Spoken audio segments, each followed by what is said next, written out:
It's Red Eye Radio. Gary McNamara and Eric Harley talk about everything from politics to social issues and news of the day. Whether you're up late or you're just starting your day, welcome to the show.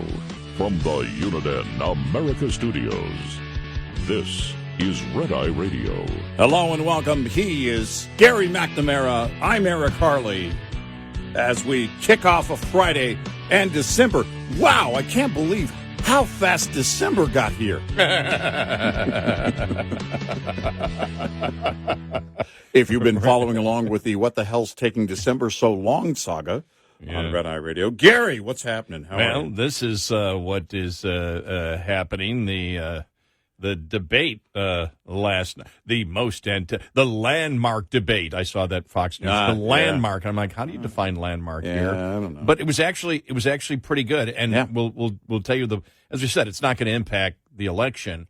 But as of right now, it might in the fact that because of Newsom's performance, he might not run. But he might announce tomorrow morning that he's no longer running. Yes, but let's in a race that he wasn't running in. Exactly. Here's one. We got clips we've got so much audio for today on so many different things. Yeah. Let's just play this particular clip. At one point tried to say that California was the freedom state. I just kind of laughed, like, you're locking people down, you're doing all this. But then I thought about it. California does have freedoms that some people don't, that other states don't. You have the freedom to defecate in public in California. You have the freedom to pitch a tent on Sunset Boulevard. Wait a minute, isn't that redundant? Let's continue. You have the freedom to create a homeless encampment under a freeway and even light it on fire. You have the freedom to have an open-air drug market and use drugs. You have the freedom, if you're an illegal alien, to get all these taxpayer benefits. So those are freedoms. They're not the freedoms our founding fathers envisioned, but they have contributed to the destruction of the quality of life in California, and the results speak for themselves. People are leaving the state because they have failed in addressing the homeless population. Yeah. Yeah. So I guess he meant you can just put up a tent anywhere. Okay.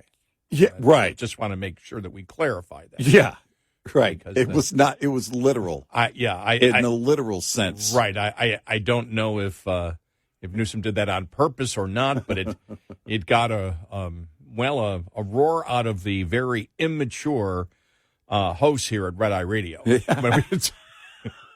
It was mostly middle school jokes in our pre-show meeting. Yeah, yes. But when you look at this, you're going to have Republicans, maybe not some Trump supporters, but if Trump supporters come out and attempt to attack DeSantis, it's not going to go good. No.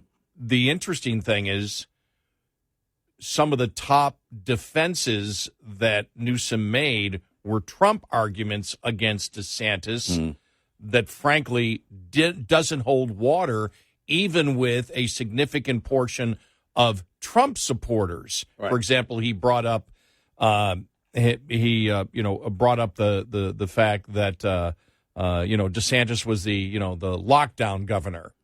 Yeah, that coming from Newsom was mind-boggling. Yeah, right. But we said it when Trump did it. In fact, remember when Trump was doing a rally one time and he stated that? Right. And there wasn't cheering in the crowd at all. There was like grumbling. Like, all right. One thing that you have to understand is Trump is not winning by the margin that he is because Republicans are looking and saying DeSantis is completely unqualified, right? And Trump is the only qualified candidate. It's not a counterpoint to DeSantis or, frankly, anyone else on the stage aside from Chris Christie. Right. Well,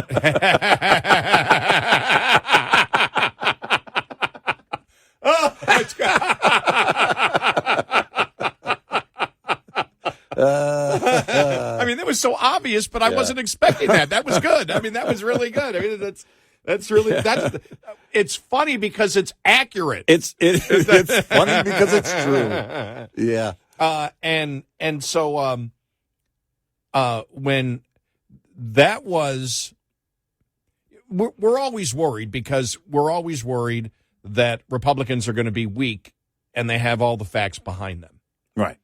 And it's something that we've talked about, whether it's Republican members of Congress not being able to focus on the 5 or 6 issues that are slam dunk, absolutely slam dunk for Republicans, and you pound them, and you actually force the other side into lies, right? And you know, for example, and I didn't see this. You were awake during it. I wasn't, but you were telling me that when Gavin Newsom was saying for the past couple of years, more people have moved from Florida to California than California back, right? And he said, fact check it, and they did, and it was just brutal. And so you force the other side into obvious lies. Yeah.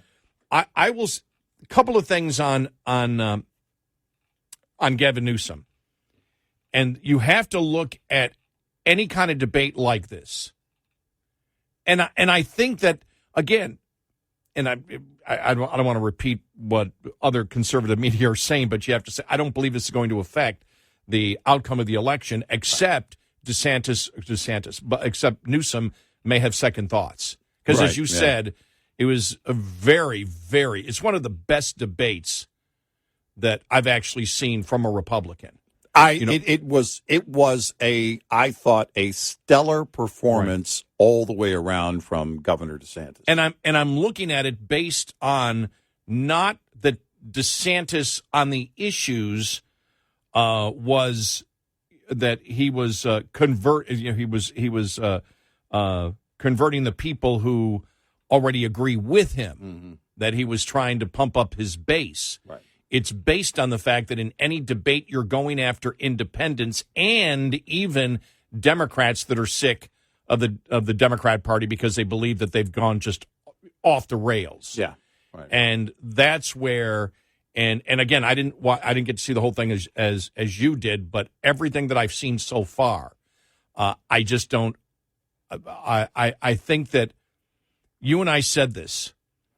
Newsom at times will go out there and promote that California is doing great with extreme confidence. Mm-hmm. Newsom lies with extreme confidence. Oh, yeah. Yeah, he does. But I think the problem that he has is the majority of the population and landslide numbers of independents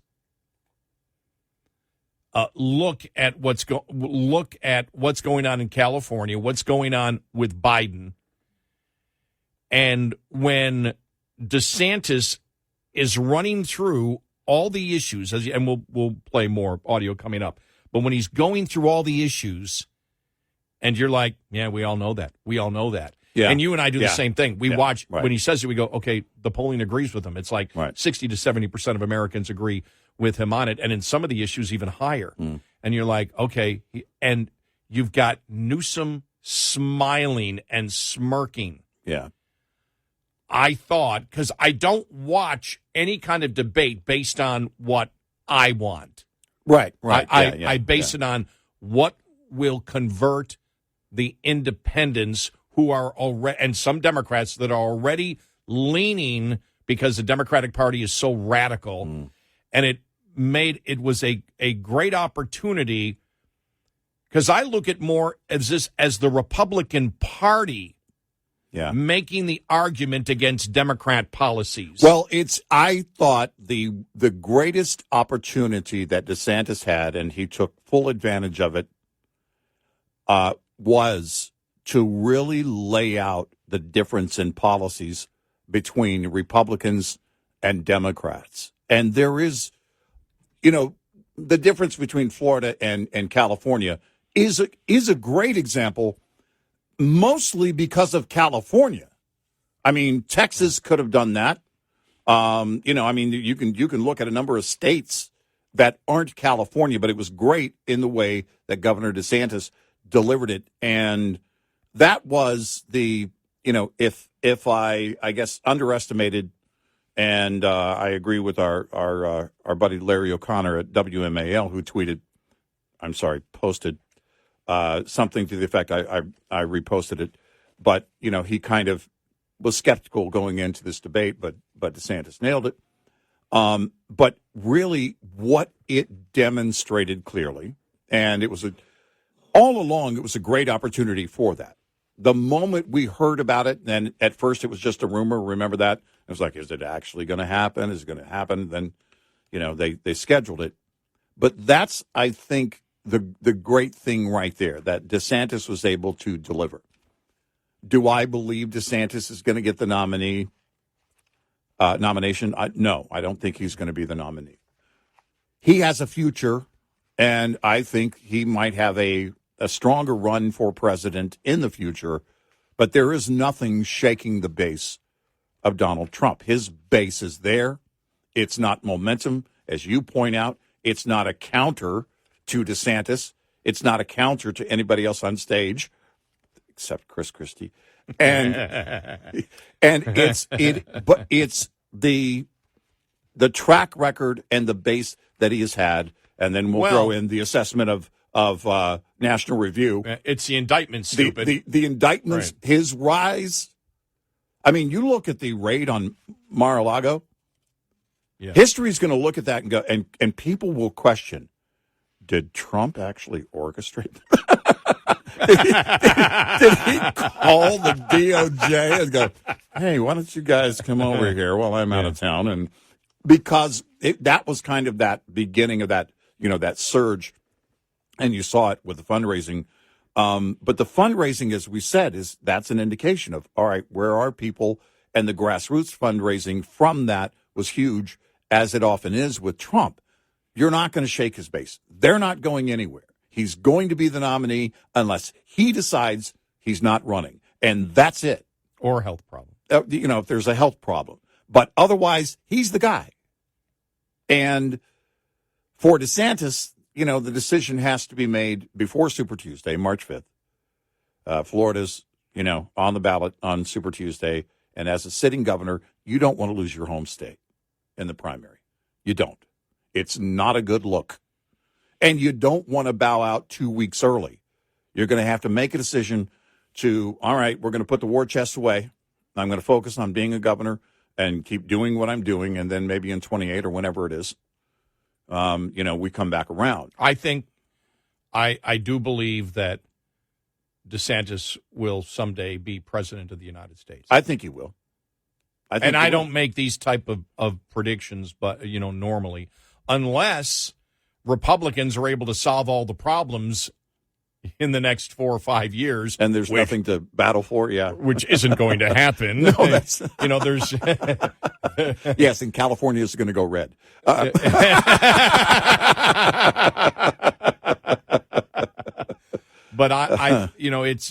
it gets back to what we've always said. You want to win a debate? Focus on those 5 or 6 issues and pound them. That that actually I'll say 65 to 75% of Americans agree on. Yeah. Right now. Yeah. And look at the Biden administration. And so I actually think this yesterday was more of, except for it hurt Newsom. Oh, for sure. It hurt Newsom with independence. Yeah. But I don't think, you and I have said this before, Newsom, because he lives in the bubble of California and getting the pat on the back all the time, he believes that, I think he believes that California is doing things right, and he can convince the rest of the country that, and he's just going, oh, the polls be damned. I mean, I don't believe him. Right. Because everybody tells me in California, we're doing the right thing. Exactly. He's living in the bubble of California. He also, I think, does not have a lot of self-awareness as to what's going on. Otherwise, I wouldn't have done the debate. Well, it's interesting because I said to myself, why? Right? For DeSantis, it's clear he's running, and it's a chance for him to be on a stage against a blue governor, the blue governor, if you think about it, and set out the differences, but also without all the other GOP primary contenders. That was an opportunity where he could be up there without Nikki Haley, without Chris Christie, without any of the others, and he could have, and have a counterpoint.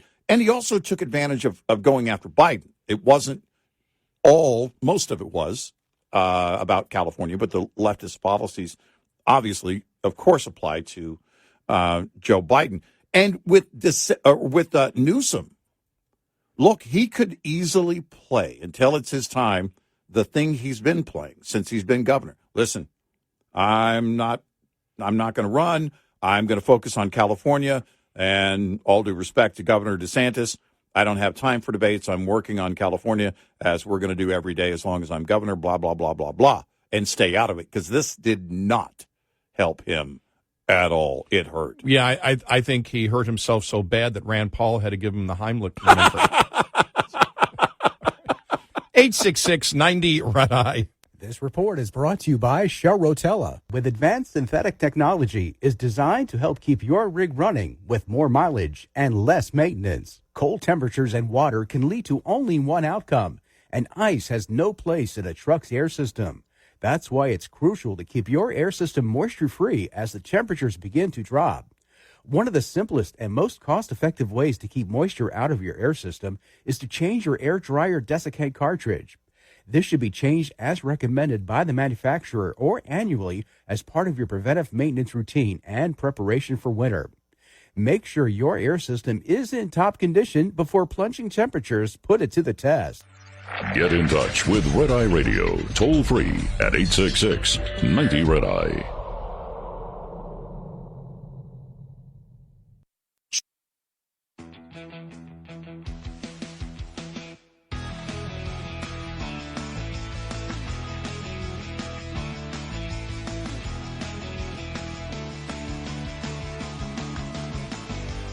It's Red Eye Radio. He's Eric Harley, and I'm Gary McNamara. More from the debate last night. So I was talking to a fella who had made the move from California to Florida, and he was telling me that Florida is much better governed, safer, better budget, lower taxes, all this stuff. And he's really happy with the quality of life. And then he paused and he said, by the way, I'm Gavin Newsom's father-in-law. So we do count Gavin's in-laws as some of the people that have fled California and come to the state of Florida. The comment from actor James Woods.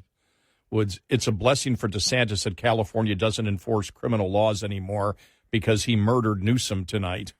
Yeah.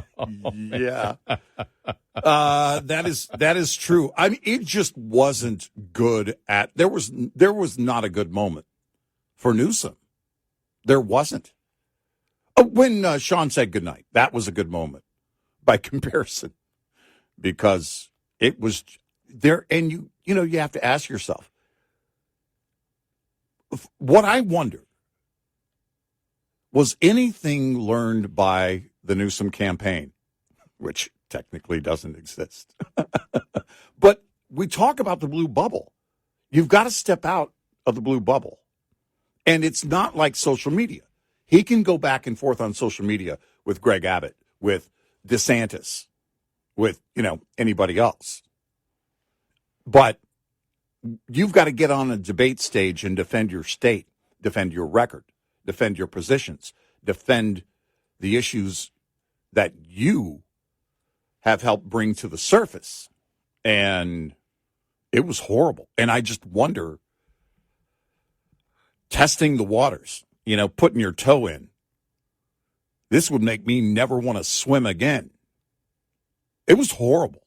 And I don't know if a Gavin Newsom, who, as you said, can just lie while he's smiling,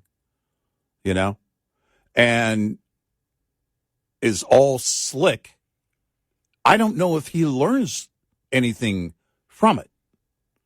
I don't know if you can ever break the effect of that blue bubble he lives in. That delusional state where he thinks everything is fine. Nothing is wrong. It's all working in California. It'll be interesting to watch him.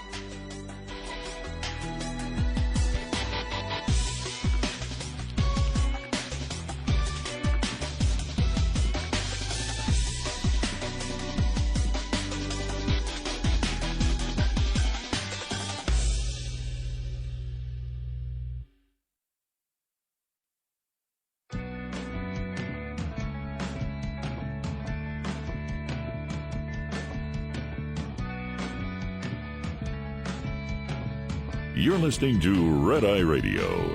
from the Uniden America Studios. And he's Eric Harley, and I'm Gary McNamara. Download our Red Eye Radio app today. You can listen when and where you want. Here's more from the debate last night. When I was in the Navy, I got orders to go to Naval Amphibious Base Coronado in Southern California. And I was a lifeline Floridian, but I went there and I was like, man, this is one of the most beautiful places on earth. And I think California has more natural advantages than any state in the country. You almost have to try to governor to ever lose population. They actually at one point ran out of U-Hauls in the state of California because so many people were leaving. Of course, he's imposed restrictions on his own people while exempting himself from those restrictions and going to the French Laundry while his people were suffering. He led the country in school closures, locking kids out of school while he had his own kids in private school in person. Now, he's very good at spinning these tales. He's good at being slick and slippery. He'll tell a blizzard of lies to be able to try to mask the failures. But the reality is they have failed because of his leftist ideology. And the choice for America is this. What Biden and Harris and Newsom want to do is take the California model and do that nationally. In Florida, we showed that conservative principles work. This country must choose freedom over failure. I think that every single Republican running next year should take that as a template. Yep. Because and for a lot, instead of inserting California, you insert the United States under Biden, under Biden. Yeah. Because you're talking about all the important issues. You're talking about what happened during the lockdowns. You're talking about illegal immigration. You're talking about economics. Everything is what you're talking about here, and that's why I frame this more as a Republican versus Democrat debate instead of a presidential candidate who is way behind Trump and a candidate and a Democratic candidate who's been running a stealth campaign against Biden. And like I said, so there's great lessons to be learned as to what to do. Well, and here's the thing. This is hard to do. But tonight, by comparison, after this, Biden came away looking better than Newsom. And that's hard. Mainly because Biden wasn't on the stage. And aesthetics is everything when you're on a stage. But it's because you look at it and they see Newsom as the future. The Democrats see, well, people like Newsom. Actually, they might be reassessing that right now. Or maybe not. Maybe they're living in a blue bubble going, it was Sean Hannity. Who cares? It doesn't mean anything. It wasn't a real debate. I don't know. Yeah, but if I was a Democrat, I would want to watch it because if you saw, I think so. If you saw when Newsom was on with Hannity was weak in asking him questions. Yeah, I thought the one-on-one between the Newsom one-on-one. You and I played audio cuts from that when that happened and said, Sean, you got to do better. Yep. And so you look at it and you're just like, wow. I mean, there were so many openings that and this goes back, 2 months ago maybe? Yeah. When he had Newsom on, when they talked about, would you debate, DeSantis or whatever? Right. I think that came up. And so, but I think it didn't, look, it was, and I love the fact that Governor DeSantis, brought up Biden, brought up the Democrats, brought up the policies of the left, because as you point out, this really ultimately, and this is where I think everybody wanted it to go, it ended up being a left versus right on policies and the effects, the realities of those policies. What happens when you put them into motion? Look, the scenario in California can't be denied. The streets of San Francisco can't be denied either. No, you can't. When Biden was cracking jokes about it, I think that was, by the way, also a horrible move for them to have the Xi meeting in San Francisco. But then, on top of that, Biden's making jokes about them cleaning up the city. It's right now. I don't think it could be worse for the Democrats But it's going to be on the GOP to point out, as you mentioned, in part, use the points here made by Governor DeSantis over and over again. We've talked over the years. The expansion of an economy. We should be making things. We should be building things. We talked about that with Trump in 2020. I build things for a living. This country was founded on building things. We're the best in the world at it.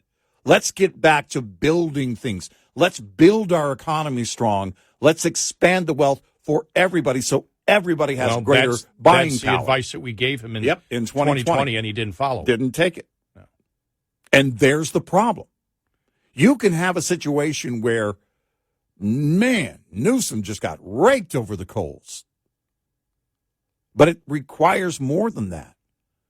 It requires every day making the points and campaigning and talking to people the way you know how to talk to people. I've seen them do it. I've seen Trump do it. And that's the only thing I would say. If I were Trump, it's the only thing I would say in 24. Look, I build things. As a country, we build things. Let's build the economy back. Let's make it affordable again for families to not have to worry about going to the grocery store or making a choice between paying the light bill and buying groceries.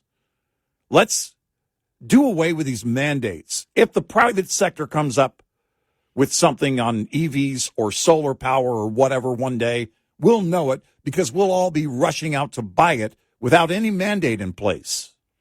Got this email from Mary Beth. Unlike you, I don't believe DeSantis will ever be president. Doesn't explain why. He could have been Trump's vice president and locked in 2028, but he took the money.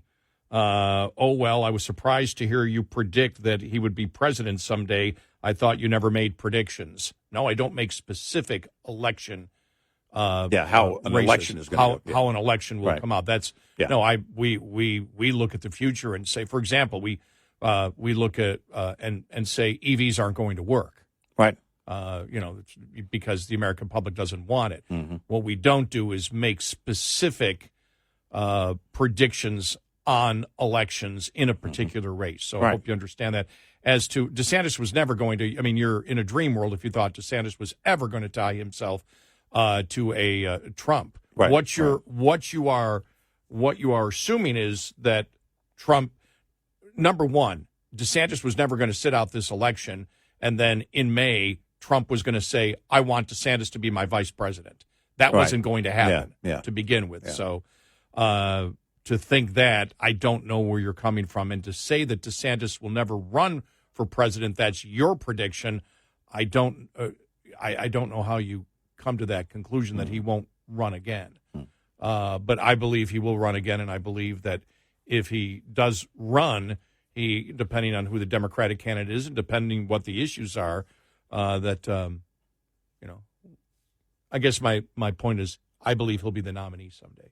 Oh, yeah. I Republican absolutely nominee, do believe so that. Whether he'll win a specific election, I can't tell you at that point. And I do that based on the fact that his tone was perfect. Yeah. His tone was great. Right. He wasn't shaken. But the biggest thing is he had all the issues behind him. Everything, and again, I'm not looking at this as this incredible victory. I'm like, well, finally, somebody did it. Somebody took the 5 or 6 issues out there that slam dunk and threw it back in their face. Yep. And I don't care if it was Newsom or Biden. I will say this, though. I just don't believe that you look at this and you're a Democrat and you say, God, if that was Biden up there, it would have been a billion times worse. It would have been horrible. Biden can't debate. Yeah. That's the one thing after I watched this, I said, and there's been a couple of stories because the presidential debate commission's out there, and it's like, a lot of people suspecting there's not going to be a debate because Biden isn't going to want to debate. No. And if Biden's not going to want to debate, Trump will then challenge him. But I don't know if Trump, depending if he's in the middle of a whatever court case, would want to debate. Yep, right. But I just think and I don't know that Trump has to. Now, Trump could say, every debate, he could say, I yield my time to my opponent. Well, we've already said that. That would be a great thing. But, I'm not going to say anything. I'll let him just go on. Yeah. I yield all my time. Yeah, let's give him more time to this answer. Is unprecedented. Oh, man. Oof. Oof. This is unprecedented. Yeah. This is the greatest thing that's ever happened in a debate. I am giving the opposition, I'm giving Biden all of my time. Exactly. And that's my point on tonight, based on this debate. Newsom came away looking worse than Biden, and that's hard to do. But Biden can't get on a debate stage. And, I pointed that out. The main reason is because Biden wasn't there. Aesthetics are everything. And for a sitting president, if you don't have that confidence, and he doesn't have any, it's over. And you can no longer get away. And I think, we're seeing that tonight. You can no longer get away with the arrogant confidence that many Democrats have used to lie through their teeth repeatedly and think you're going to win. You can in California as governor, but this was more of a national stage tonight, and that's the difference that we've been talking about. You step out of that blue bubble, you're going to learn. I don't know if he's going to learn anything, but you should. He should come away with some things like, okay, I'm going to quit pretending like I'm running for president. And I'm going to go back to being the governor for a minute. Biden is not going to step down. His arrogance and ego will not let him step down. That ain't going to happen. And so, it's now on the GOP to get out there. But the problem is that it's the fact that this was refreshing coming from DeSantis is not necessarily a good thing. Everyone in the GOP should be doing that every day. And the fact that they can't focus on that and they're focused on other things is part of the problem, a big part of the problem. And Democrats know this.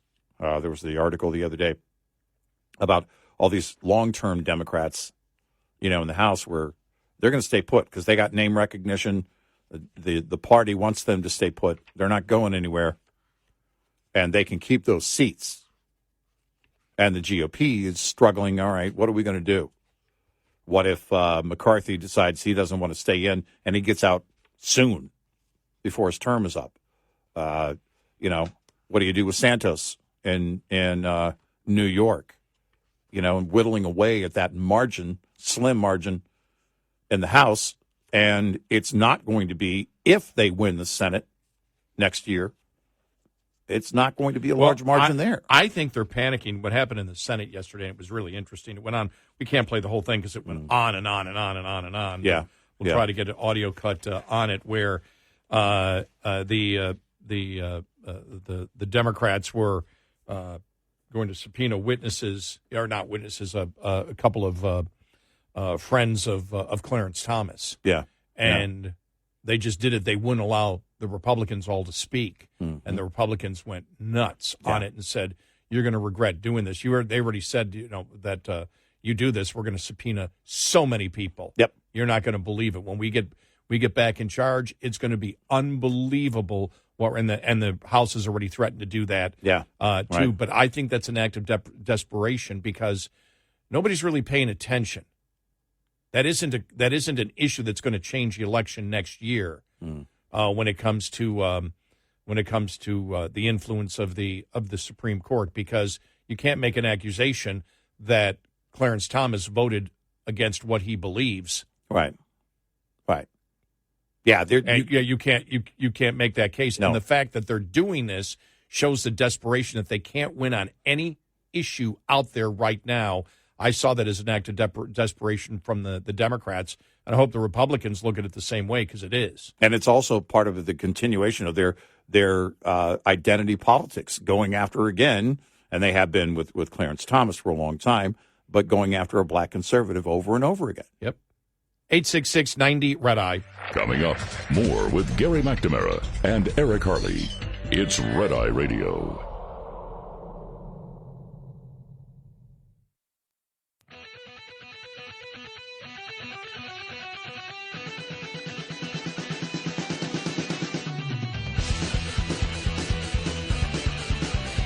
It's Red Eye Radio. He is Eric Harley, and I'm Gary McNamara. So much to talk about. Lots going on in Congress yesterday. There was a hearing on the weaponization of the federal government. That was interesting because Michael Schellenberger was on there. You got Dan Goldman. Oh, my gosh. Yeah. I mean, that back and forth was really, really interesting because Goldman's, trying to insinuate that the hard drive of the laptop, of Hunter's laptop, was manipulated in some way, right. Yeah. and he has no evidence to prove it. Just make it up. And Schellenberger's just, blowing it back, and we go, well, that's a conspiracy theory from your point. Right. You've got no evidence of that at all. Right. And the interesting thing is, you had all Democrats, not all Democrats, but you had Democrats that were witnesses against Democrats. Yeah. Wow. Top of the hour news is brought to you by House Products. Visit houseproducts.com. This is Red Eye Radio on Westwood One.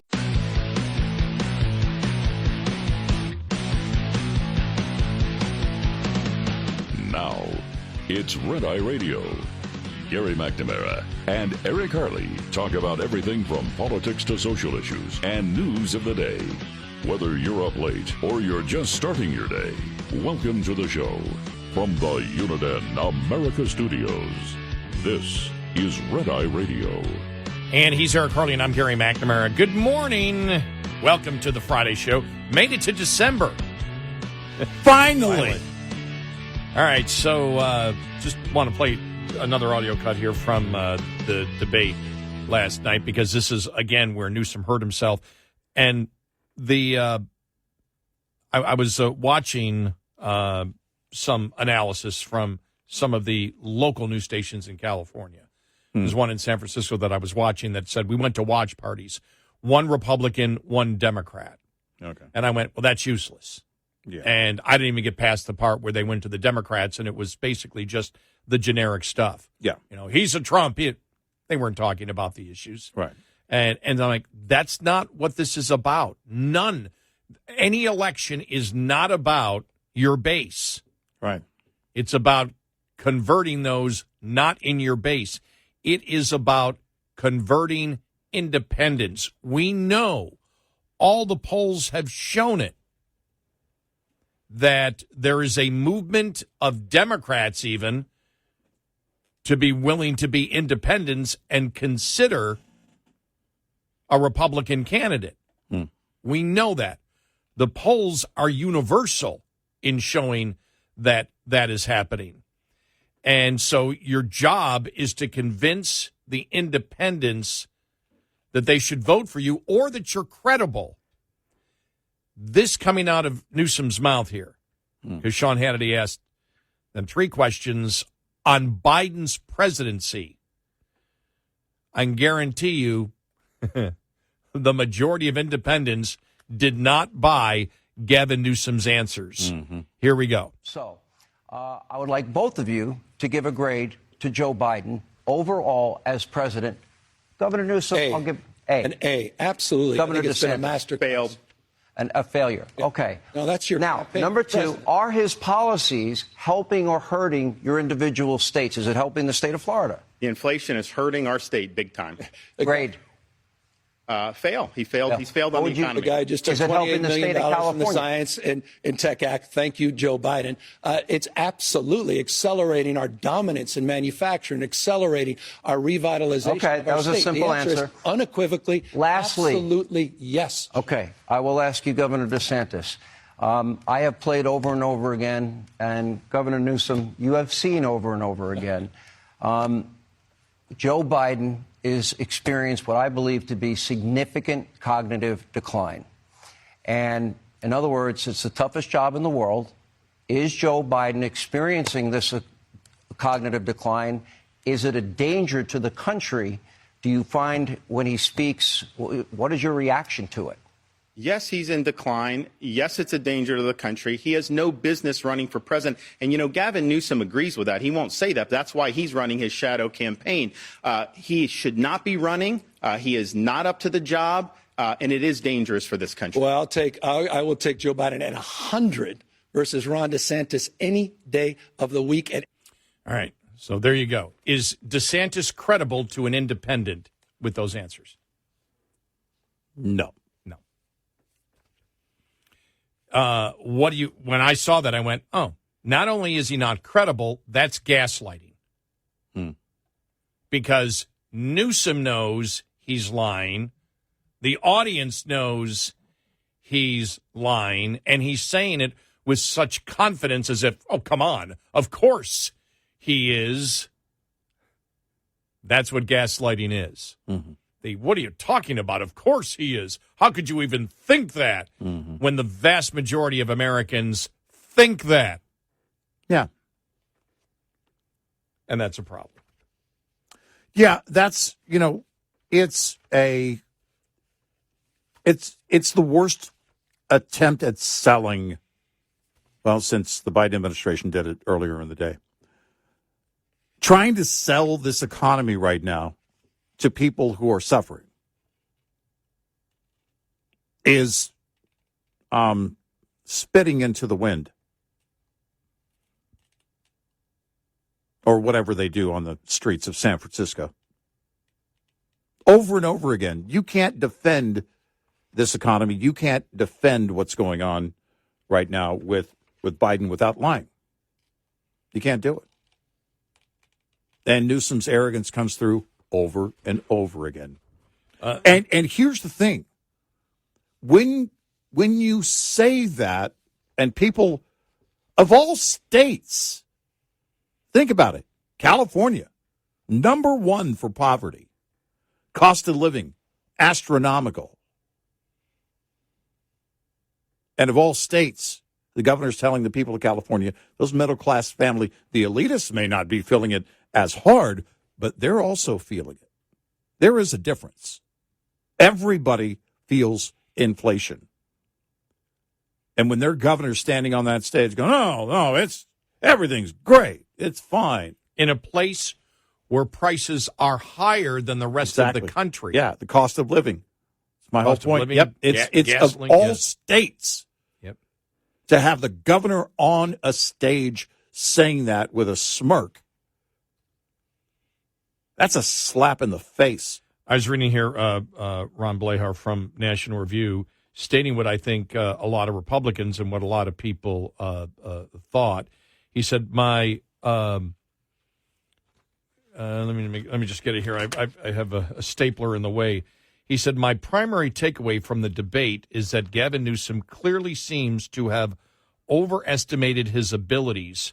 I have long been concerned about him as a national threat, given Joe Biden's weakness and Kamala's unacceptability.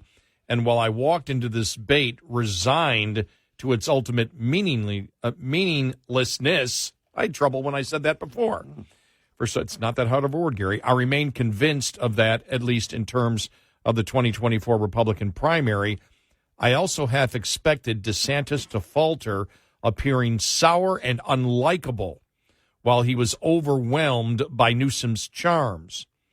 I'm sure Trump partisans will confidently announce this occurred regardless, but it did not, because the contest focused on California's record specifically versus Florida's. Ron DeSantis came as prepared as I've ever seen anyone for a political debate in recent years, and delivered a rather surprising thrashing to Newsom. He was as relentless as a jackhammer when it came to comparing facts between both states, and deployed his factoids with real skill and timing, with a tone that generally did not seem misplaced.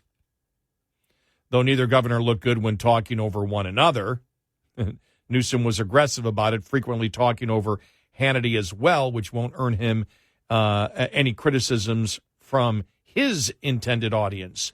Newsom seems not to have thought that he was going to be seriously challenged, inconceivable in parentheses, or was particularly determined to brazenly lie, elude facts, and cherry pick in his attempts at both defense and offense. A number of times it was clear he was intentionally doing Trump's dirty work, levying facially absurd attacks at DeSantis like he was the lockdown governor. Imagine this attack from Gavin Newsom that nevertheless echoed talking points from Trump. But most of the time he was on the defensive. California's record is notably difficult to defend in recent years, especially in this setting, and he seemed unprepared to do anything except either badly lie about statistics displayed on screen or employ clumsy defeat. His sleight of hand on California's murder rate versus Florida's was a great example.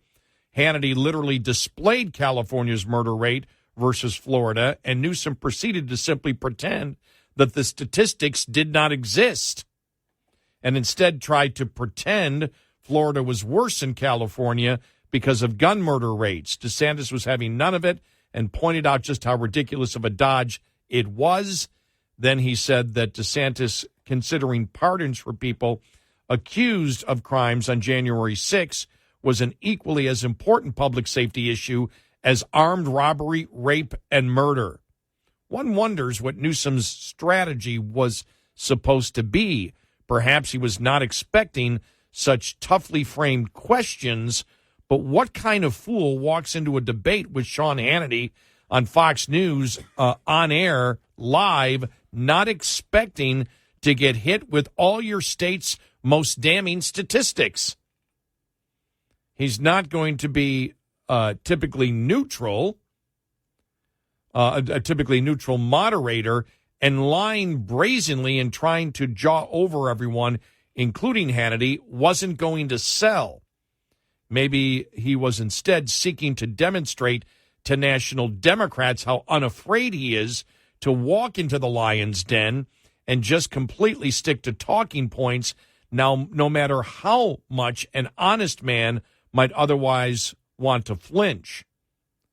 After all, a moderator for NPR and NBC isn't going to confront Newsom with uncomfortable facts in the same way or call him on his most outrageous howlers.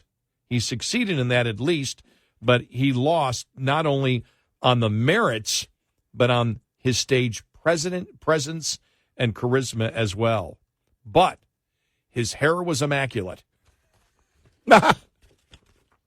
Well, Jeffrey Blahar, National Review, which I think is quite accurate from. Sure, but asking the question, how could you not be prepared to be hit? Again, you're walking on a stage on the Sean Hannity show on Fox News against Governor DeSantis. How could you not be prepared to be hit with all that? Because you live in that blue bubble. Now, I will say this. Every debate, you're trying to convince the independents. But in this one, because you're not going to, DeSantis is not going to convince any number of Republicans that's going to close his lead significantly against Trump, because everybody knows where he stands to begin with. I do look at Newsom and say, was Newsom only trying to play to the Democratic base? Did he say, because obviously he couldn't win independents with anything that he did last night at all. Yeah. Even on the abortion issue, when asked, DeSantis went right back and argued that effectively, stating, you're for abortion till birth, aren't you? Come on, you won't answer the question. You're for abortion till birth. And so that wasn't really a big issue in the debate at all. Right. Yeah. Because they don't want to answer that question because they know the majority of Americans view that as being radical. Right. And so DeSantis, or was he just not prepared? Am I putting way too much in there saying, well, he's trying to show? Because you didn't show, to me, he didn't show the Democratic base that he was ready. Well, there is that. But when you live in the blue bubble and of California, and you're adored by the majority of people in your state all the time, does it have you at that point where you think that you're always prepared to talk the issues? Yeah. This is the first time Gavin Newsom has stepped outside on a debate stage outside California. It's the first time. And he wasn't prepared, and I think at least part of that has to do with that blue bubble effect. It's where he lives. He thinks everything's fine. He's not affected by it. You've got a recall challenge? Okay, I'll win that too. Then you step outside the state, and you get it handed to you by DeSantis. 866-90 Red Eye. Brought to you by FPPF, Fuel Power Max. Smart owner-operators make every single week as profitable as possible. One trip is not enough time to be considered profitable or unprofitable, and an entire month may be too much time to manage. 1 week is the right amount of time to deal with efficiently. To do so, look at the advantages and disadvantages of every day of the week. Match trip length to the optimum day of the week. Plan to deliver on the day you have the best opportunity of getting a load. Your personal weekly plan will vary depending on the weekly delivery flow cycle of your region, typical length of haul, personal requirements, and other factors. What's important is to have a specific weekly plan that helps you be successful. Brought to you by Shell Rotella, with advanced synthetic technology is designed to help keep your rig running with more mileage and less maintenance. Lines open for your calls. 866-90-RED-EYE on Red Eye Radio.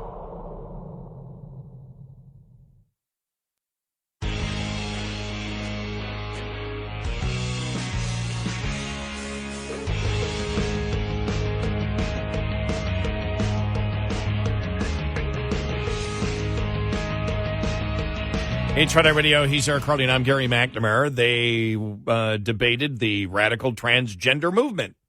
Here we go. All right. Ethnic studies where they're dividing people. That's what they're doing. But let me just say something about parents' rights, because he says California respects parents' rights. This is rich. He's been telling a lot of whoppers tonight. This may be the biggest. In California, if you're a parent in Iowa or New Hampshire or South Carolina, your minor child can go to California without your knowledge or without your consent and get hormone therapy, puberty blockers, and a sex change operation, all without you knowing or consenting. How in the heck is that honoring parents' rights when you're bringing people from out of state to go around their parents' backs and getting life-altering surgeries? That is radical. That is Ron, extreme. these kids that is an assault on parents' rights. You know what? Ron, it's not for you to decide. It's for the parents to decide. And the parents do not want their kids going to these other things. Let me go to a follow-up. Let me stay on a follow-up. Let's turn to the issue of education. Decency and humanity and grace when it comes of ripping somebody away. Gentlemen,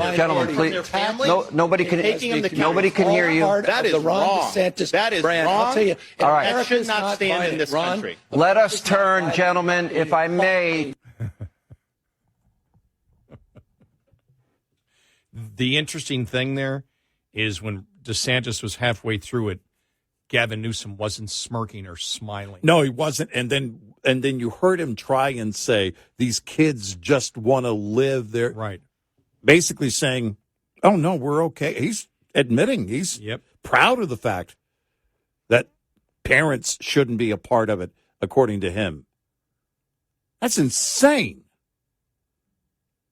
That is the radical left. Yeah. He may actually, and in that point, and I actually, now I heard it and I understood it, and I think most people did, but I wish that, because that was DeSantis' time. Yeah. And so he was, you had Newsom cutting into it, but I wish they would have given him 15 seconds to say that and then go back to DeSantis and go, exactly what I mean. This is how radical these people are, that the child gets to decide and not the parent. Thank you so much, Mr. Newsom. The children are in control, according to him, and the parents have no say in it. You just heard it. Yeah. But these are the things that you're not going to win. Newsom doesn't win that except with the radicals. And most of America looks at that and says, my gosh, I wonder how many people learned that from DeSantis actually saying it. And I'm sitting here looking at the picture right now of the entire setup, and there's the big sign, red versus blue state debate. Yeah. Because red versus blue state debate is also red versus blue national debate. Exactly. And that's why I think it was important, because it was a great lesson to Republicans that if you stick to the issues and you pound on the issues that America already agrees with you with, there isn't a Democrat you can beat, because remember, Newsom is viewed as the top Democrat with no one else even close.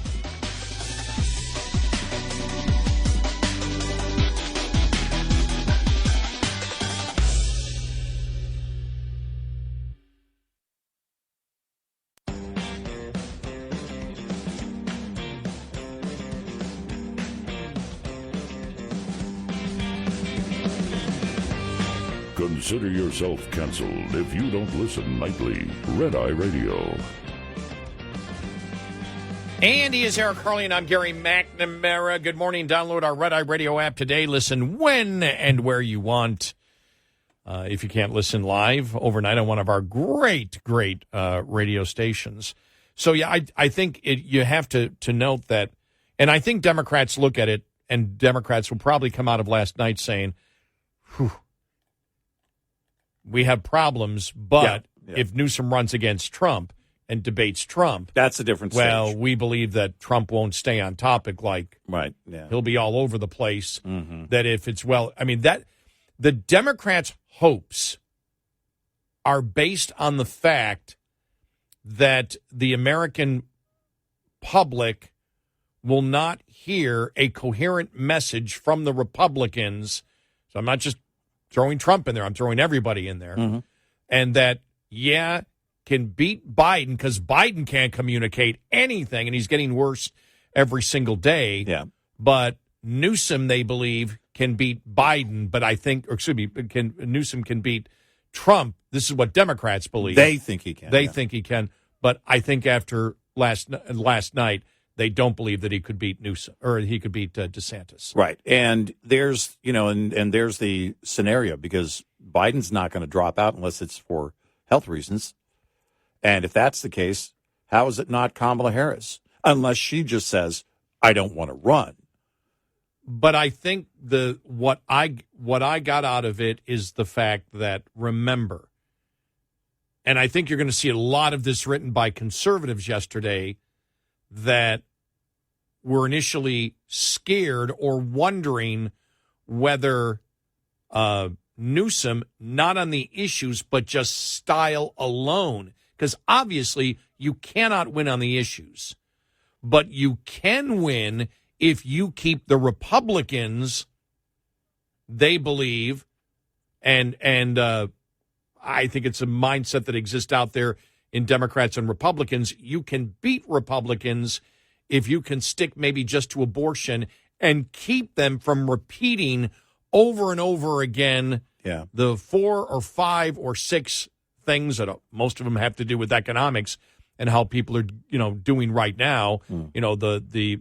Plus the border, foreign relations. But right now, the American public is focused on domestic issue, which is the cost of goods and services. Mm-hmm. And that's where you can destroy the Democrats. But if the Democrats can deflect off that and keep the Republicans sabotage themselves, which they've been very successful in doing. Oh, yeah, sure. That's what they believe. Last night, though, probably put the fear of God into Democrats going, my God, we can't argue our platform. Well, I'll tell you, if nothing changes and Biden is the nominee and does not drop out, they see the numbers already. We're seeing it in the polls. And those first few polls, it turns out, weren't outliers. And neither is the running daily civics polling on approval for Biden, which is dropping. And how many points has it dropped in the last month? Is it like 8 points? Because it was at 13 for the longest time. Let me see what it is this morning. It's 21 now. Yeah. Minus 21. Yeah, 56 disapprove, 35 approve. They're, those things, that's the reality. And Kamala Harris doesn't help that. She might be even worse if she were to be the nominee, if Biden were to drop out for health reasons. So if that doesn't happen, then you look at what? You look at 2028. Now your scenario is what? The likelihood of DeSantis versus Newsom.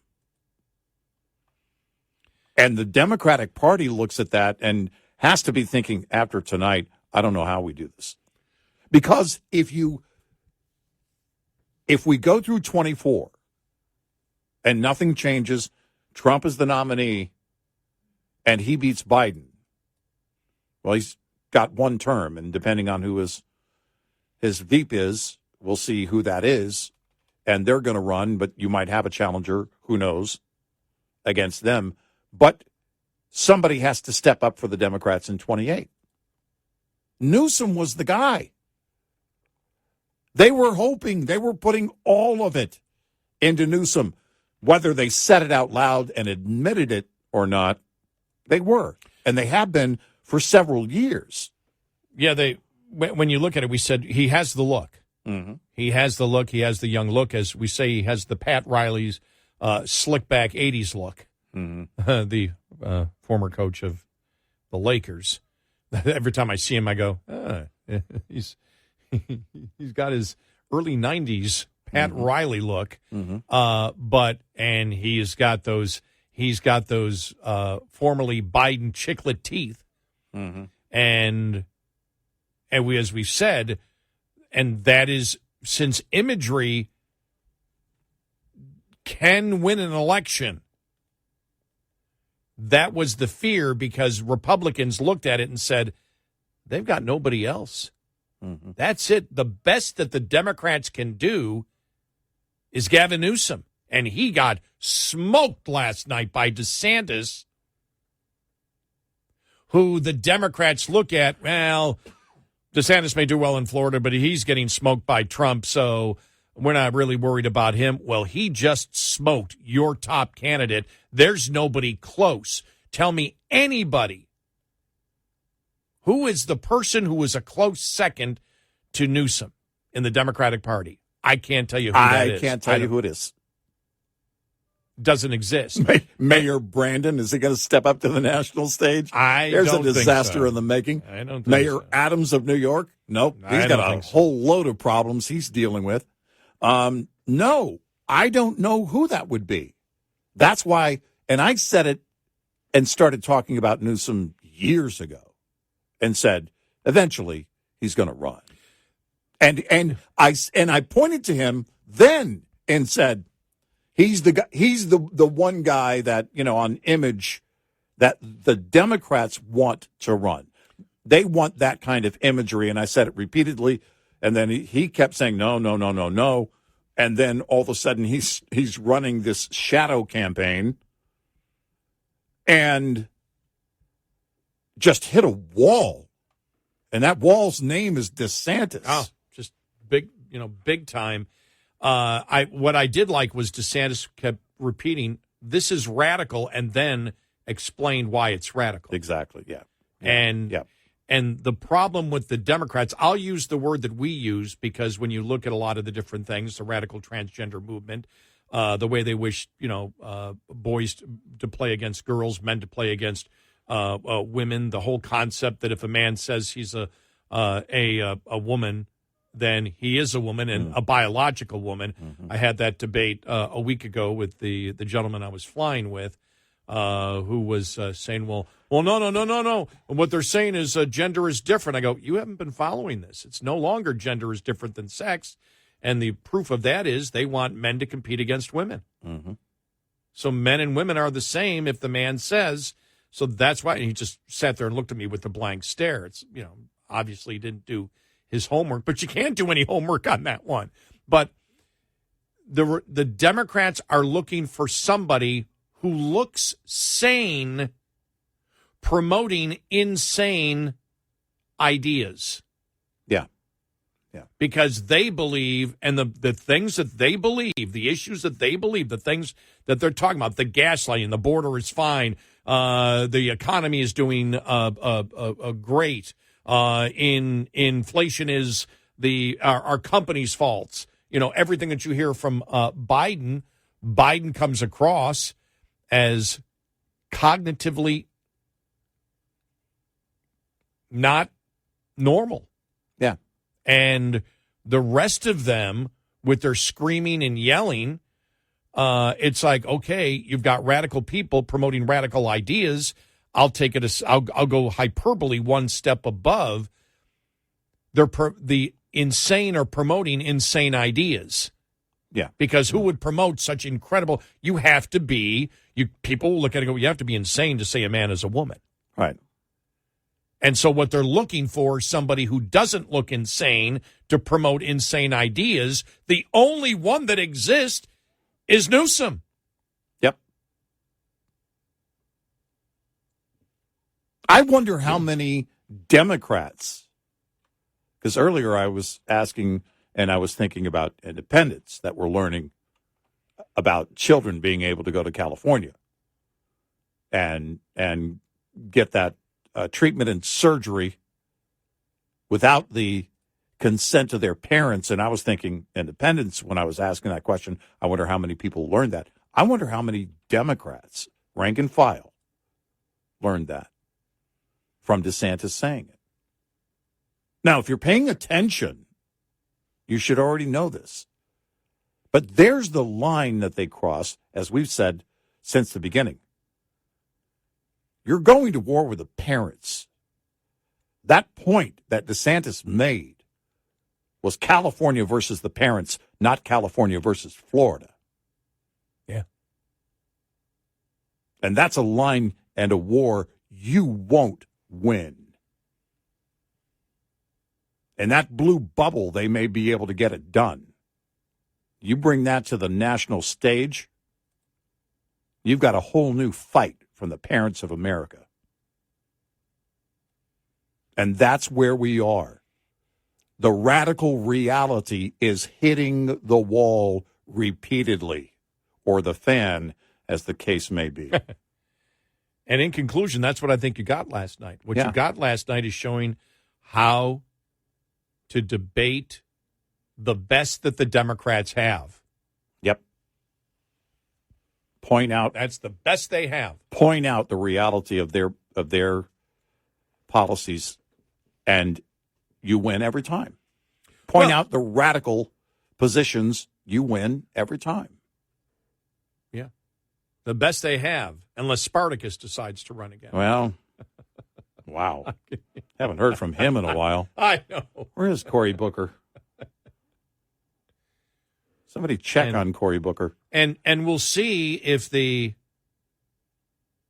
Trump campaign learns something from it instead of, and I don't know, I haven't checked through social to see if, but if Trump comes out and says, Newsom smoked him last night, that doesn't help.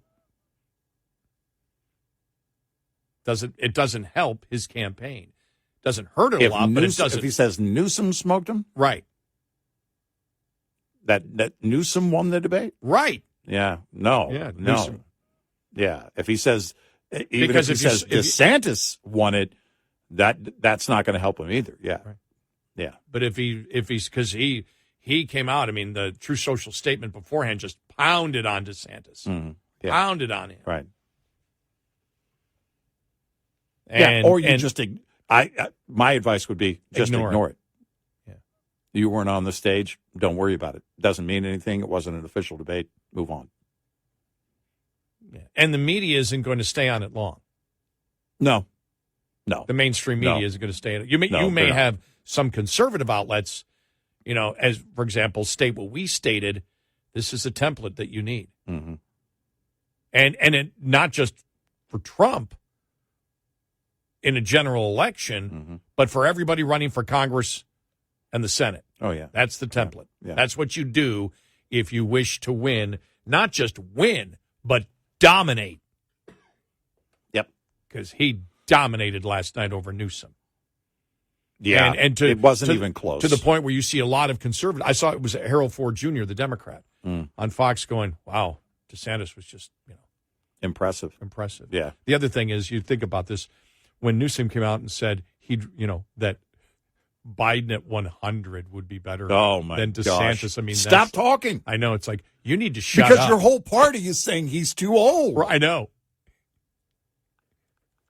Your whole party, the vast majority. He's clueless. Landslide numbers of Democrats don't believe that. That's what I mean. Your whole party believes he's too old, and you're saying, "Oh no, I'd vote for him at 100." Stop talking. 866-90 Red Eye. Coming up, more with Gary McNamara and Eric Harley. It's Red Eye Radio.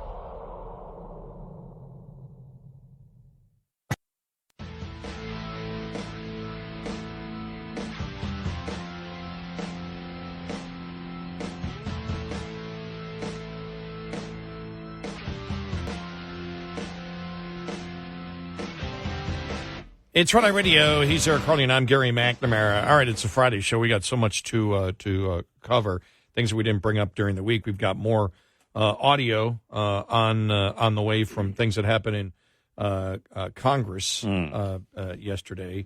Dan Goldman going back and forth with Michael Schellenberger yesterday, saying that using the conspiracy theory that how do you know that the hard drive wasn't manipulated, right? Because there's no evidence of it, right? And even the major liberal media has said that it's legit, right? If that's the best they have there, that's not good either, right? Goldman really isn't great at debating that issue. No, he's not.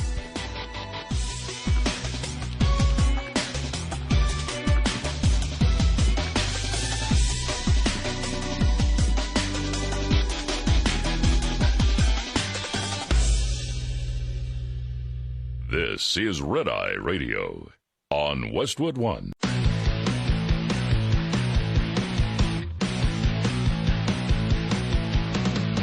Now, it's Red Eye Radio. Gary McNamara and Eric Harley talk about everything from politics to social issues and news of the day. Whether you're up late or you're just starting your day, welcome to the show. From the Uniden America Studios, this is Red Eye Radio. All across America and around the planet, we are Red Eye Radio. Good morning. Hello. Thanks for being here. Thank you. December. Yeah, we made it. And finally, sitting here looking, this is an editorial yesterday. This is really interesting, is why it's tough to predict elections, this far out.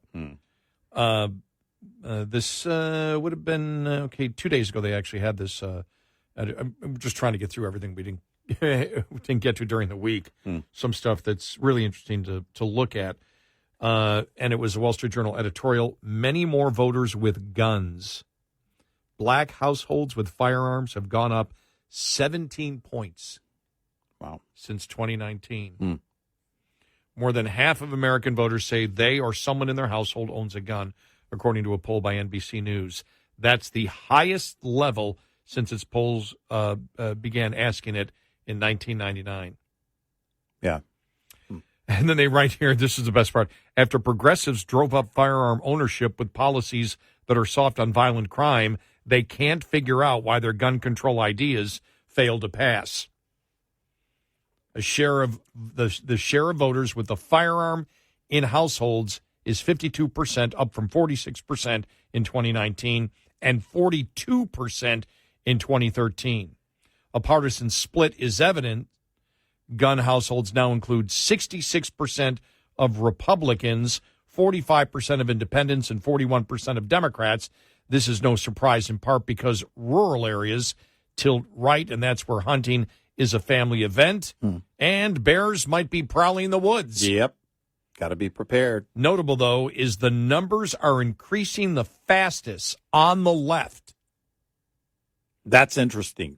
Remember at the beginning of the Trump administration, and there were liberals going out and buying guns, and they were citing, whole Look, fascism, blah, blah, blah, blah, blah. And it's like, oh, you mean you're going to practice your right because you're afraid of a tyrannical government? Yeah, that was the beautiful part of it. For years, they were saying, you're just ridiculous. Yeah. We don't have a tyrannical government. There's no way we're going to have and as soon as Trump became president, that was the reason they gave for going out and getting guns. Yeah. And by the way, we said, that's fine. That's fine. That's fine. Yeah, we didn't have it. As long as you're doing it lawfully? Yeah, we didn't have it, but if that's the reason, that's okay. No, in fact, I encourage that for anybody who feels comfortable with becoming a gun owner. A lot of people don't. It's interesting to see the change, though. And I talked about, a couple of liberal comedians who have talked about it recently. One of them moved to Texas. The other one moved to Jim Brewer, recently moved to Florida. And in his latest special, he talks about it. And he talks about feeling safer around people who have guns. And he talks about not growing up around guns and the whole thing, too. This is a guy who, growing up in the Northeast, it seemingly was more liberal and seemingly is more conservative these days. But when you talk about something like that, we talk about, our very basic core instincts. It's no surprise that these numbers changed during the COVID years. But it's also the radical years. It's also the increase in violent crime, the call for defunding the police, and we're seeing crime play out over and over and over again. I said to you off the air yesterday, I don't know if I've ever said this on the air, but a recent thought hit me, and it was the radicals clearly are out there in terms of the protesters and everything else, the angry mob. But the criminals clearly seem more empowered. And I don't mean just those that are going in and, wiping off the shelves at a CVS. The violent criminals feel more empowered. And there was no way that they weren't going to when the left started doing what they're doing, the whole thing on bail reform and essentially not going after criminals the way we should as a lawful society. And I think that has people fearful. There are in these urban areas, in these cities, if you can't afford to leave, or if your family is there and you don't want to leave, there are choices you have to make. There are decisions you have to make. And right now, it's interesting to look at it. When you see Mayor Brandon in Chicago trying to blame the far right for the problems that he and his party have created, and he did also point to the former Mayor Lightfoot in part, but the fact of the matter is the left and their policies, everything is now reality. It's no longer discussions in the abstract, as we've been talking. And I think the COVID years also helped to accelerate those concerns of where we're going to be as a society. You and I talked about it early on, where people are going to live. They probably don't want to live on top of each other anymore after COVID. But beyond that, then you introduce the rise in violent crime. And we see Michael Rappaport, the once very liberal actor who's been very vocal on social media. And he was talking about that, for a while, putting videos up about, the crime and the rise in crime where he lives. But also recently put out a video and said, I'm sorry, if it comes down to it, and it's Trump versus Biden, I'm voting for Trump. And he had some words for Trump, the names that he calls him. Clearly doesn't like Trump, but that's the decision he's going to make. When you look here at this article, which in the Wall Street Journal, many more voters with guns, NBC did a poll. They're looking at the NBC poll, so you can't say this is a poll of the gun rights activists out there that might be skewed because of that. Right. They said notable is that the numbers are increasing the fastest on the left, for gun ownership in this country. Wow. And by big margins in certain demographics. In 2019, 64% of Republicans reported that their households had a firearm, compared with 33% of Democrats. The figure for Republicans has risen 2 points over 4 years, compared to 8 for Democrats. Wow. That's a huge shift.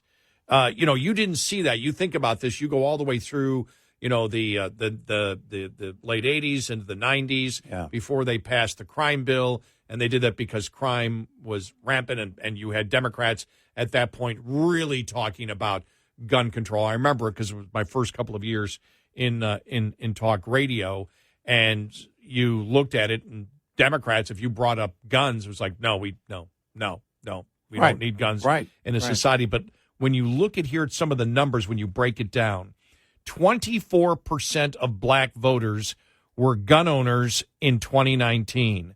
Today, think about this, just through COVID, 24% of black voters were in gun households in 2019. Today, 41%. Wow.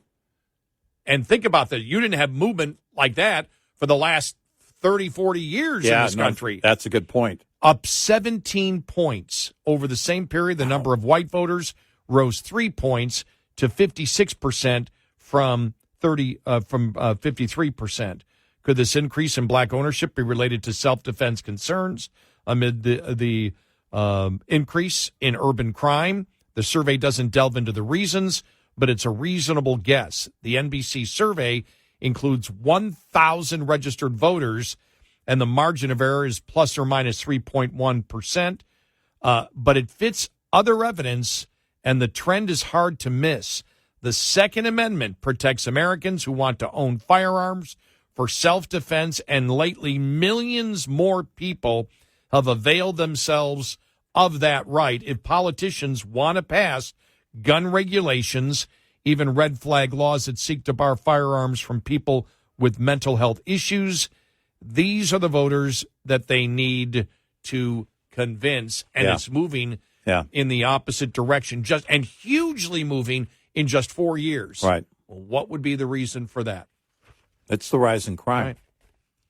And so you have two things. When Trump became president, it was, well, we're afraid of a fascist government. Right. Oh, you're talking about the original meaning of the Second Amendment that you called silly. Right. And now it's not silly anymore. When Trump became president, right. I'm buying a gun. Right. You and I remember that. Those stories that were out there early in the Trump administration. Really, and it was like right after he was elected. Remember the huge increase in gun purchases in Democrat strongholds? Right. It was like, whoa. And they were very vocal about it, too. Yes, they were. And so you've got, from a fascist government to now, and they're looking at going, okay, probably a lot of right now is self-defense. Right. And you think about that, well, that encompasses everything within the Second Amendment, and that's a problem because if you didn't believe that 4 years ago, because I love when they go, we live in a gun culture. It's a gun culture. CNN did the other day. Yeah. When did we start caring more about guns than lives? Yeah. As if guns have nothing to do with saving lives. Right, exactly. That anybody who buys a gun, I'm just buying a gun because I want to kill somebody. Right. It's got nothing to do with protecting life and protecting property, but especially protecting life. But when you go from that mindset that no, nobody should have a gun, to buying a gun. That's a huge shift. That's a huge shift because it's not about, it's not, you're purchasing a gun, so of course it's about a gun, but the whole point is you are realizing that it is up to you to take care of yourself because the government won't. Well, if you apply it to guns, what else do you end up applying it to? No, it's a great point. And if you look at that, because the process of becoming a gun owner for the first time is nothing small. It's, first of all, great consideration. Then if you're married, if you have a family, there's, quite often a conversation to be had there. And then, and maybe you're approached by a spouse, right? And it's, I think we should consider this. And it's also not a decision once you've acknowledged why. It's not one of those where that just goes away. Now, you may one day move to a neighborhood that maybe is safer or something, but the purpose, though, the acknowledgement of the purpose and the right, your Second Amendment right, doesn't go away. You may one day decide, you know what? All right, I don't.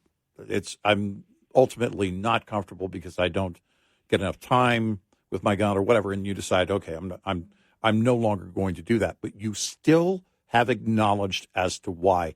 That's a huge shift. And as the next question is, as you asked, where else does that apply? Because we have to bring in, the whole parenting rights issue that Governor DeSantis brought up on the stage. And when you have those radical decisions that are being made in states like California and a number of other states, this is not a battle. That's not a political battle. That's these states and their policymakers taking on the parents. Those are lines when you cross them and parents take the stand or they make a decision to acknowledge their Second Amendment right and practice that Second Amendment right. Those are things that shift them likely for the rest of their life. Now, how does it translate politically, or does it? More on where's the real increase in people buying guns on the left. Coming up, 866-90 Red Eye. We'll be right back with more Red Eye Radio with Eric Harley and Gary McNamara.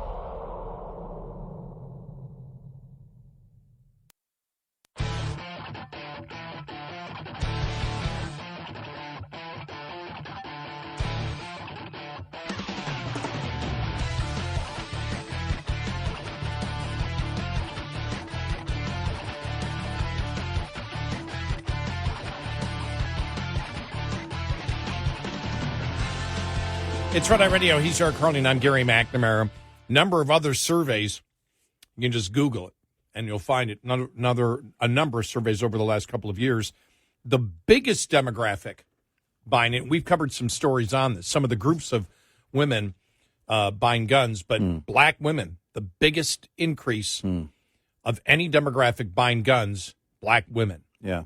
And so, you look at it in general, and you made a great point when you said buying a gun for a first time is a huge deal for people. Oh, yeah. Yeah. Because there's a number of things that you think of if you're going to buy a gun for the first time, and they're all totally and completely logical. Sure. Have I been as responsible as I should be as a person to own a gun? Right. Am I drinking too much? Is my behavior and the behavior of others in this home, is that the right place for... Right. Is my and the your spouse may sit there and go, I don't want a gun in this house. Right. Or was saying I don't want a gun in this house and now saying yes. And then you get to the point of saying, all right, we need to have a gun in the house. We're drinking too much to have a gun. Mm-hmm. How are we going to make sure that the kids don't get... You go through all those thought processes in your head, but you're not viewing a gun anymore as just this dangerous, unacceptable, I'm on the left, guns are evil, we can't even think about it. You're to the point of saying it is a tool for our safety. Yeah. And then the next question you're asking yourself is, am I responsible enough to own a gun? Mm-hmm. And you start thinking, like I said, the things about drinking, smoking pot. Mm-hmm. Maybe I Actually, on the FBI background check, I didn't know this. I saw a story the other day. A woman with medical marijuana, and she went to buy a gun. And one of the questions is, do you use marijuana? And she answered yes. And so there is a lawsuit. I don't know what the extent of the lawsuit is or how far it's gotten in court just yet. But with the advent of legalization in many places, it could be a concern for a lot of people who want to be first-time gun owners. And I say the pot because of the huge increase in the legalization of it, and the statistics showing a lot more people are using it. Mm-hmm. Well, if you buy a gun, all of a sudden all those things come into your mind. Mm-hmm. You know, have I led because you can sit there and say, hey, it's okay if I'm irresponsible and I drink at home and there's no big deal. All of a sudden you've got a gun in the house and you start thinking, am I responsible? Would I do something stupid? Well, once you get past that and say, no, I am going to be responsible, then you're talking about your life. Mm-hmm. And you're talking about, number one, I'm considering doing this because the crime in the area is just too great, and I want to, and the police can't take care of it because police respond the vast majority of times after the crime has been committed. I'm taking my life in my hands. It's the opposite for anybody. If you're somebody who was a liberal and believe more in the government taking care of you, it's the complete opposite of that. And it's the ultimate opposite because you're saying, I am in control of my life. Right. And there's a right that I have to do it, but also a responsibility. So you ask yourself, when you see the number, the changing in Democrats and other demographics, minority demographics, you're saying, how does that change then in general how you will vote? And I don't have the answer for that, but it doesn't make you more liberal. Well, that's it. And it doesn't make you more radical. And then you add to it inflation and things that are where you're looking at it going, okay, wait a minute. What's actually going on here? Why aren't prices coming down? And then just a little bit of research points you in the right direction, and you're thinking, my gosh, what are we doing here? I've been voting this way all my life, and they want to take my rights away and diminish my buying power. They're doing that right now.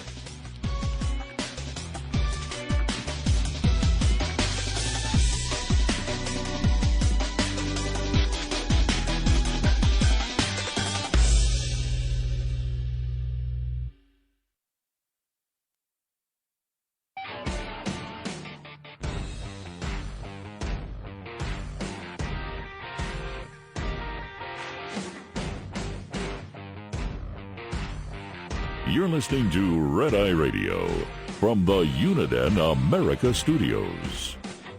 And he is Eric Harley, and I'm Gary McNamara. Download our Red Eye Radio app today. Listen when and where you want if you can't listen live overnight. So, I just that fascinating survey that NBC took on gun ownership from registered voters out there, because these are registered voters, and so fascinating over the last 4 years. Gun ownership, blacks up 17%, Democrats in total up 8%, Republicans, 2 to 3%. Well, it's there's more Republicans that own guns, whatever. But that is just fascinating. The other, just one point I want to make, because I talked about how how buying a gun for the first time, when you have been viewed, but when your party has viewed guns, in essence, as the element of evil.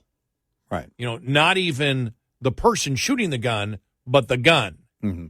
And so that has been labeled as evil, where you're getting past that and you're saying, when you get to this point, it's just a tool and it's my responsibility to do the right thing. So you start thinking about what kind of life you're living. Am I responsible enough? You start thinking about your kids. Yeah. You start thinking about, okay, maybe I've been drinking too much on the weekends or smoking too much pot. Can I trust myself with a gun? I've got kids. Do I get a safe box? How do I make sure that my kids don't? All these questions go through your mind, which in essence, what you're doing is you are taking responsibility. You're not putting that responsibility is on nobody else but you, and that's the complete opposite of what liberalism is today. Well, and then you look at also after those considerations, the actual process of buying a gun. And again, that's not a small thing.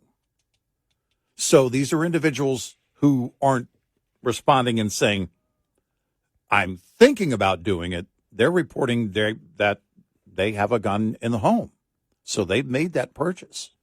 They've gone through the process of buying a gun after that consideration. And again, not a small measure from going, from the beginning of not having one in the home to thinking about getting one, going through the consideration process and actually walking through the process of purchasing a gun. That is a huge shift and again, not a small move by any individual if you have ever gone through it. And it makes you wonder where else it might apply in terms of where the mentality of individuals might be right now, of where things are. There was no doubt that the overwhelmingly horrible response to COVID was going to have an effect. But at the beginning, it was also about not knowing what COVID was. But then also, you know what? After that, it's like, okay, we can't really trust the government. Think about that. When liberals at the beginning of 2017, as Trump was coming into office, and they were saying, well, we're worried about a tyrannical government. Well, welcome to the Second Amendment. And they started buying guns. Well, it's the second one on the list. You just go, yeah. And then you look at where we are where we were during COVID and the response to it. And a lot of people also had a distrust in government. And it's not that they're ultra paranoid. It's what you pointed out earlier. I can't count on them to protect me. I'm going to have to do that. I can't count on the police to be here before the crime happens. I'm going to have to protect me and my family. There's always been this this narrative that comes from the Democrats about being paranoid about having a gun. Focusing on the gun instead of the person. Which is why it's such a huge thing. The numbers of Democrats that have bought guns over the last couple of years. I mean, that's really, really that's amazing that yours. And as you said before, when we talk about it, and you just mentioned it, well, you have to be paranoid if you're buying a gun because the odds that you'll be a victim of crime are very low. Well, we lock our doors, as you've always said. Yeah. Most of us lock our doors. Yep. And when we don't, I mean, that'll happen to me, I don't know, once a year. Mm-hmm. I'll sit there and I'll come in the front door and then not go out for, a day. Mm-hmm. Go to sleep, wake up the next day, and 24 hours since you've been out, you go to the front door, it's open. You're like, oh. Yeah. Wow. Okay. Right. All right. I'm probably pretty safe here. And you can't blame that on the cat. No, you can't. No, I can't blame that on the cat. But you think about it, you go, I got to remember to lock the door. Yeah. Am I paranoid? Is that paranoia? Am I paranoid that I have cameras all over the house and looking outside? Is that paranoia, or does it give me a sense of security that I can monitor what's going on in the property that I own just in case? And it's really cool to have cameras in your house and wherever you are around the world to be able to look at it on your phone. Right. But you have that, burglar alarms, all this that people put into their, that they put into their homes. Are they paranoid, or are they, as I learned in Boy Scouts, are you prepared? Right. Because it's the same thing that when you talk about, and you and I have talked about this a lot. We talked about this during the Free-Zola that we had here, that, I was taught as a young boy being a Boy Scout to be prepared. So when Free-Zola came, I had enough food. I mean, I was fine. I could have lasted, a couple of weeks, no problem at all. Mm-hmm. You were prepared. Mm-hmm. But what are the odds that, what are the odds for most people? Most people probably aren't prepared. And if you're sitting there and you're out there and you're buying, you're buying the survival food and everything else, people might look at it, what are you, nutcase? And there are people out there that say, remember the whole thing with Y2K and people living in their bunkers. Okay, that gets to the point of paranoia. But if you're someone out there who says, Yeah, I always make sure when the weather gets bad that I make sure that my tank is full. And you know something? Right. I did go and I did buy a lot of those, the dehydrated food that I can use it as a storage life of 10 years because I don't know what's going to happen in the future. And it just makes me feel better that I'm prepared for something. You and I were talking about it the other day about money and why you save money. Mm-hmm. Right. And there are people that will get their money and spend it because they want stuff. Right. And then if you're a saver, you'll have people come to you and say, "Why are you saving like this? You couldn't even, why are you saving? You shouldn't be saving like this. You're going to die, and it's going to go to waste. Somebody else is going to get it." And your response might be, "Yeah, but it provides me security in case something happens." And that's what gives me happiness is not spending the money, but knowing that it's there for an emergency. And you and I have talked about this before. Why do you save? What's that emergency? Most of the time you're talking about a medical emergency that maybe your insurance company wouldn't cost, or you want the best care out there, and that could run into hundreds of thousands of dollars. Mm-hmm. And so I've been there. Yeah, you have been there, haven't you? Yep. And so that's why you do it now. But others say, well, that's crazy. Why would you do that? Spend the money because you need to spend the money now because you can't take it with you. Well, I joked with my daughter one time. I said, my oldest daughter, I said, "Listen, hon, if I'm on my deathbed in the hospital, it's just and your mom's no longer around, I'm ordering pizza for the nursing staff every day, all day, and I was just joking with her about, you can't take it with you. Yeah, but I can spend it at the last minute. But the fact is that it is about being prepared. Being prepared, right. And it's funny because I had that prepper thought just the other day driving home. And you think about things like, and you're seeing it a lot right now with influencers, look, I'm actually growing vegetables. It seems like sometimes they're surprised they can grow vegetables, It's like, I'm not sure where you think they come from, but, that's good.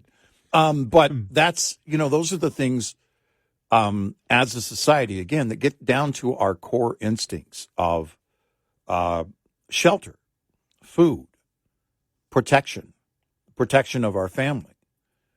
And all of these things right now, and I really believe this is what we are experiencing as a society, is that there is an uneasy feeling.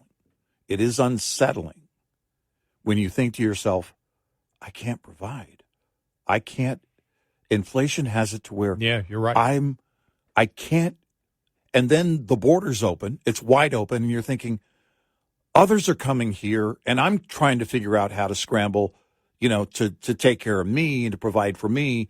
And then all of a sudden we're providing for other people that are coming here. And that seems like an endless line of people. Then the radical behavior of, you know what? You don't get a say-so if your child wants to have surgery. Those things are very unnerving and unsettling. The rise in violent crime and what we're seeing here, and really there is no other reasonable explanation as to these numbers. And it's people need to feel safer, and they understand, listen, I'm going to have to do something to have that peace of mind in case something happens so that I can protect myself, my family, our property. We are unsettled as a society right now, and there's no way around that. That's where we are at this moment. It is by choice, and we can change it. Well, when you look at the mentality, because I think politically, it could be an indicator of a shift for Americans, because if you're saying I have to depend on myself to protect my family, right, then the next thing is, because I can't depend on the government, right. And not necessarily, when you look at the laws that they're putting in, it makes you more aware of it when they're saying, well, let's let criminals go. Right. Let's open the jails, let's it's not really that bad. I mean, no bail, soft on crime, things like that. You look, you go, oh my God, not only can the police not protect me, because the police really, for the most part, cannot protect you. Right. And that's not a criticism of police. Right. That's just the reality that, I mean, they can do preventive stuff, as we know, and they can stop crime, but the majority of crimes are committed and the police show up 10 minutes after. Right. That's just the reality that they can't be everywhere at once. Right. And so you say, all right, it's time for me. And when you see everything that's happened the last few years, when you see the insecurity because of COVID, when you see the insecurity, the money insecurity that we talk about, out there, but you're saying, I'm going to take control of my life. Then the next thing is money. Yeah. I can't depend on the government anymore. Right. I need to depend on myself. If you're doing that with guns, the next logical step is you do it with other things in your life, right, which then becomes fiscal. You and I have always talked about the worst feeling in the world for me would be if I'm sitting there saying, I just need this government benefit. It's got to be there. It's got to be there. It's got to be there. And it's not there. And I'm furious. That would be unnerving, a completely helpless feeling. And we've talked about the times that we live in right now that are scary because with inflation and the inflation we have, it's not like a recession. I lost my job, but I'll get one. Right. And I've got unemployment to get me through the basic sustenance, but I'll get a job again. Why? Because I've always gotten a job again. Right. Bad recessions always end. Right. Bad recessions always end. When you have inflation, you're working and you still can't keep up. You want a helpless feeling? And this is the thing that's infuriating because you have to be really elitist and out of touch if you don't realize that, and Democrats don't. They don't. They don't realize that. They don't don't see it. 866-90 Red Eye. Coming up, more with Gary McNamara and Eric Harley. It's Red Eye Radio.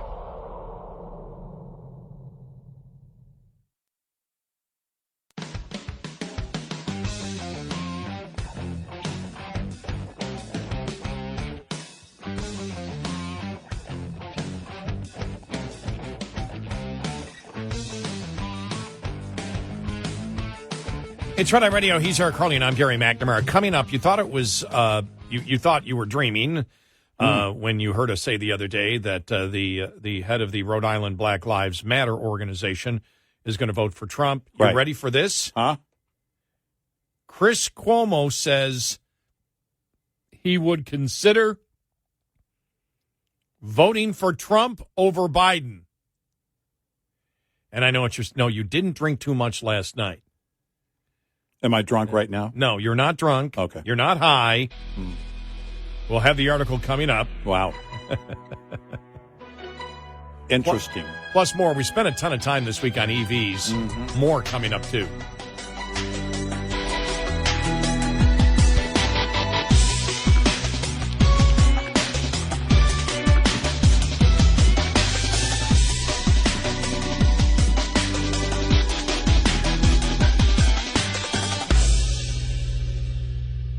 This is Red Eye Radio on Westwood One.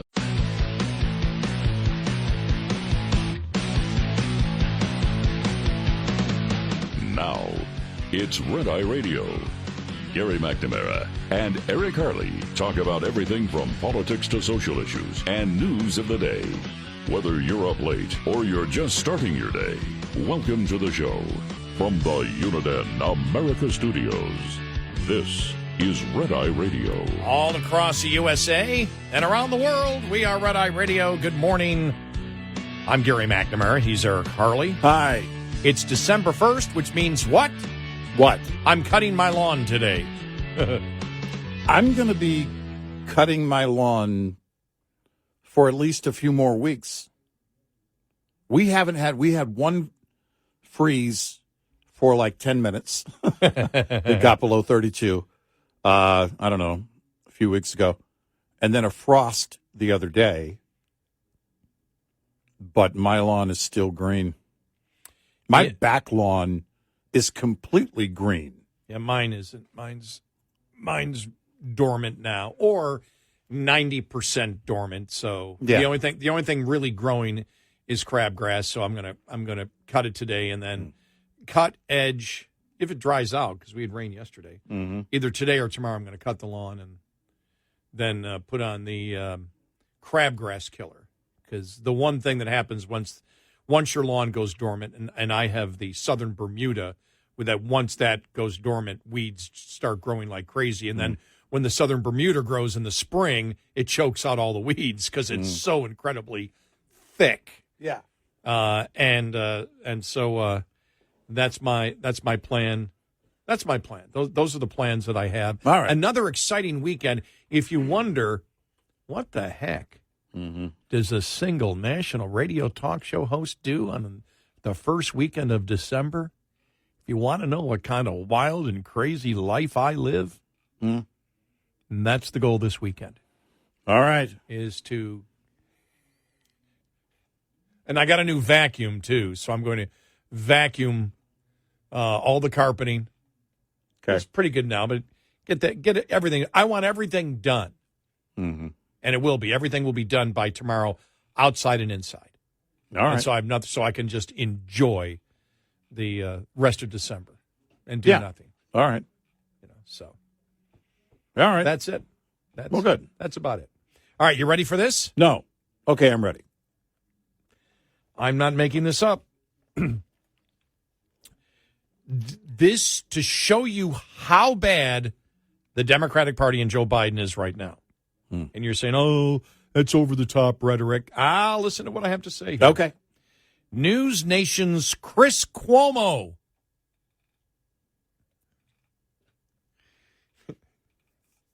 I don't know if it's going, News Nation, what's that? News Nation's Chris Cuomo said Wednesday that he would consider voting for Donald Trump over President Joe Biden in the 2024 presidential election. Let me rephrase that. Let me fix it. All right.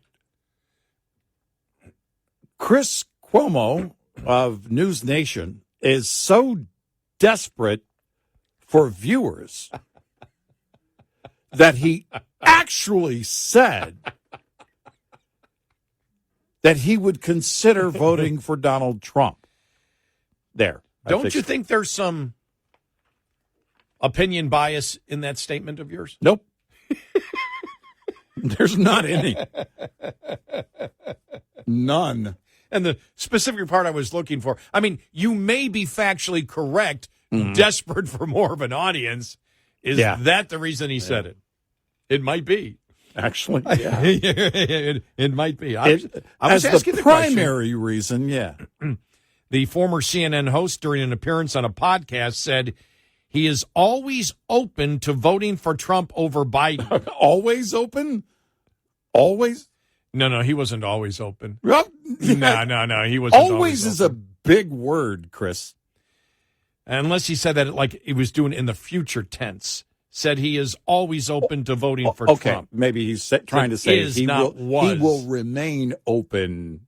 Yeah. Oh, yeah. If it's Biden-Trump, look for me. Again, we survived a Trump administration, Cuomo said during the program. Would we survive another one? Yes. I don't think there's any greater risk to America with him than with Biden. Now, remember, understand where he's coming from. All right. Right. A channel that has no humans watching it. This is Chris Cuomo. And for people who are now going to attack me and say, what are you talking about? Trump is like this crazy man. Look, as Patrick said, the data's a data. Nobody was trying to kill us when Trump was president in a way that they're not now. What? If anything, I get it. He's talking about, if anything, there's more hostility, Cuomo continue. I'm just saying, I'm not afraid of a Trump presidency. I'm not afraid of another Biden presidency because, unlike many people in America, I believe that the country is much stronger than any individual leader. That's a cop-out. It's got nothing to do with it. Yeah. Welcome to the No Labels party, Chris. I could go either way. I'm okay with whoever. Well, it all depends on what the definition of survive is. Yeah, right. Yeah, what do you mean by that specifically? Yeah. I only won't consider that candidate if everybody is dead. Right. Probably is not it. Right. If I'm the last man alive. If everybody is dead except Trump and I, then I won't. If everybody is dead except for me, Trump, and Biden, then I'll vote for Biden. Because we didn't survive. Yeah. No. If everybody's dead, then you vote for Trump because Biden's president. Okay. Let me get this insane mindset correct here. Cuomo went on to say that the country survived January 6th, the Russian thing. Mm-hmm. The Russian thing. And having Biden as a gaffe machine. Oh, yeah, that's the only criticism of Biden is that he's a gaffe machine, right? Gaffe, yeah. Right. We survived those things. Are we better for it? No. Should we be doing things differently? Yes. I think it happens. Am I afraid to take a position? Yes. Wait a minute. Chris, hold it. Wait a minute. What? He's the perfect candidate for no labels. That's what I'm saying. Welcome to the no labels party. We should be doing things differently. Yes, I think it happens. I don't know when. I don't even know why. But in the terms of who I'm going to vote for, I would really have to see where we are at that moment in time. News Nation, we report and whatever. Cuomo's Wednesday comments stand in contrast with his coverage of the Trump presidency. In December of 2020, Cuomo told his CNN audience that Trump was the worst president we have ever seen, period. After Trump vetoed pay for the military, stalled relief for millions of you, and issued the most toxic tally of pardons we have ever seen. Okay. CNN fired Cuomo in December of 21 following reports that he helped his brother, former New York Governor Andrew Cuomo, battle sexual assault allegations and uncover the identity of at least one of his accusers. Mm-hmm. Oh, I can see the left now. Well, yeah, Cuomo's going to, now that Cuomo's corrupt, he said he'll consider voting for Trump. Yeah, right. Of course you would expect that from the corrupt Cuomos. Yeah, all right. Sounds like somebody's looking for some attention. Yeah. Yeah. Because if he had come out and said, I'm voting for Trump, and here's why. Okay. Now you have my attention. I don't know that I buy it, but I'm going to listen. And when you go, I can vote for Trump or the other guy. I mean, oh my God. One could be good. The other guy could also be good. He's become one of the moronic undeciders 2 days before an election. Seriously. I'm not sure who I'm going to vote for. I really don't know whether I'm going to vote for the Republicans and Democrats because they're so much alike. They stand, DeSantis and Newsom, I watched it, and, they're really the same. There's no difference. We need a third party that stands for nothing. The no backbone party. And there's what you have. I mean, which the no labels party could, take that. We want to talk to all of those who are undecided. Come with us. Oh, crap, that would mean you would have to decide. Wait. Stay undecided, but could you come over here for a minute? Seriously. I mean, if you're going to issue a statement like that, at least have some direction. Tell me where you actually stand, how you actually feel. Well, Barry Weiss, great example. Yeah. I was wrong about Trump. Yeah. Trump was right. Yeah.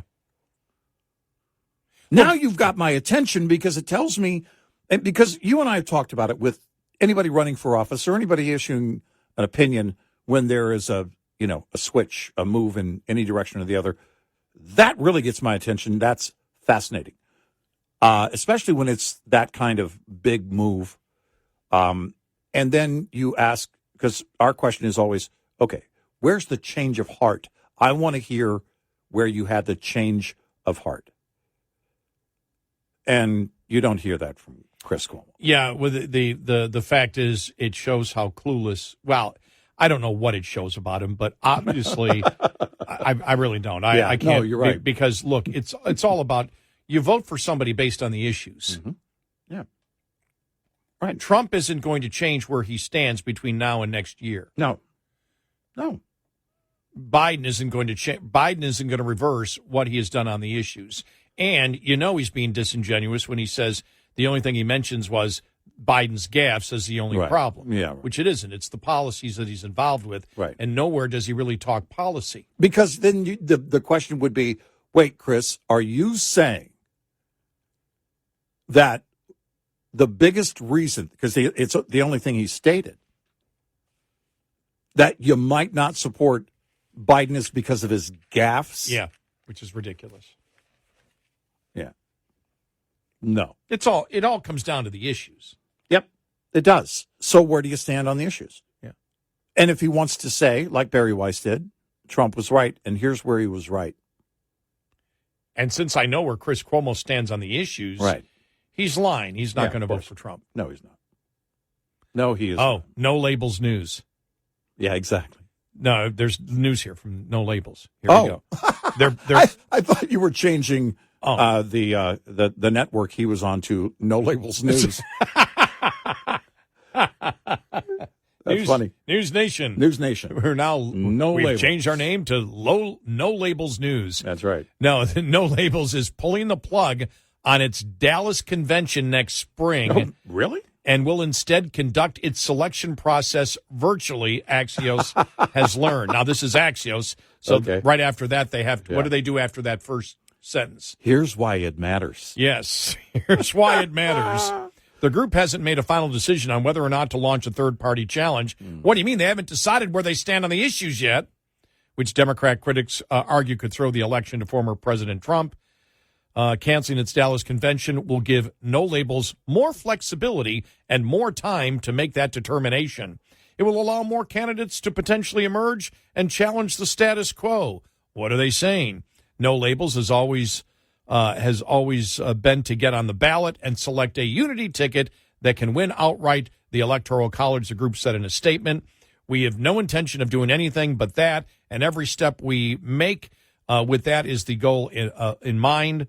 This is why No Labels has decided to conduct our selection process virtually with our members across the country. No Labels has lately spoken to numerous exceptional leaders interested in being on the unity ticket, and more continue to emerge each week.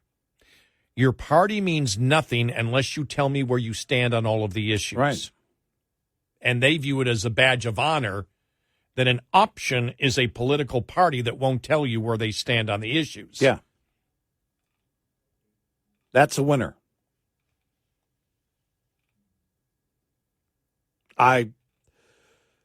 Yeah. And now they can't have a convention. We'll have a virtual convention. Join us on Zoom. I love this one. Wait, they have why why it matters, what they're saying, zoom out, zoom in. And the zoom in is, despite canceling the convention, the group organizers are still moving forward with gaining ballot access. The White House has mostly ignored the group, though privately there's a growing concern in the Democratic circles that the No Labels ticket will siphon voters away from President Biden. Because when it comes to the choice for Democrats, is the insane policies the Democratic Party is supporting, or I have no idea where you stand. Right. 866-90-RED-EYE. Brought to you by Hot Shot Secret. Hi, I'm Jen Loomis, a transport safety expert at J.J. Keller, and I'm here to share a tip on roadside inspections. Once a roadside inspection is completed, the officer will close it out, which involves the officer writing or typing up the report. The more the officer found during the inspection, the longer this will take. If violations were discovered, most officers, as a courtesy, will explain the violations to the driver. If there were any out-of-service violations, the officer will normally explain what must be done to get the out-of-service order lifted. Drivers need to be very attentive during this part of the inspection. The driver also needs to read and understand the complete inspection report. After receiving the inspection report, the driver has 24 hours to get the roadside inspection report to the motor carrier. If the driver will not be returning to a company facility within the next 24 hours, the driver needs to know to get it on the way to you via email, mail, or fax within 24 hours. This tip was brought to you by J.J. Keller & Associates. Visit us at jjkeller.com. Lines open for your calls. 866-90-RED-EYE on Red Eye Radio.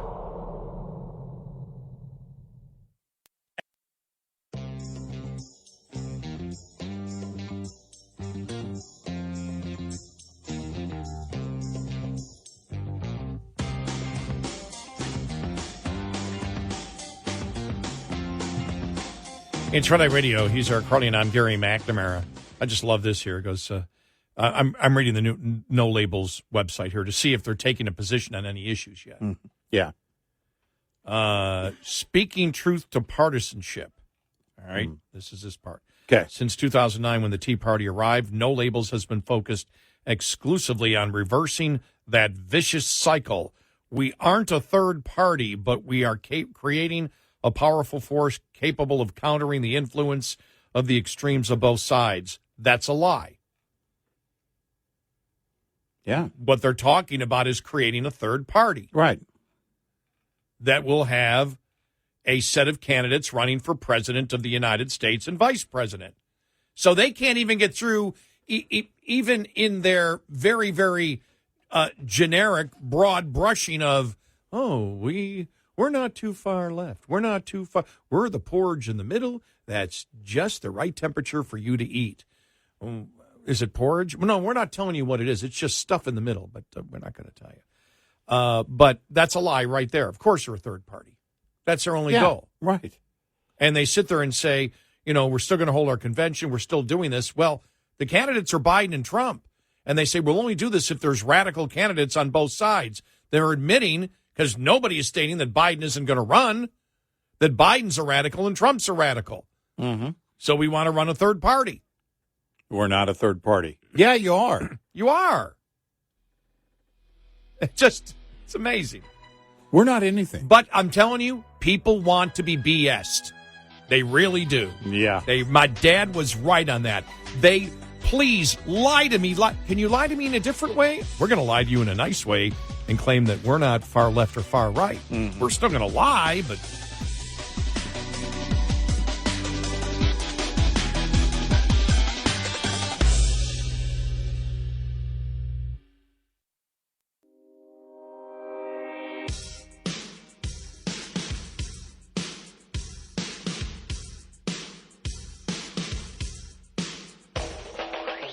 On your smart speaker, say, play Red Eye Radio. And, if you're really nice, she might. Red Eye Radio.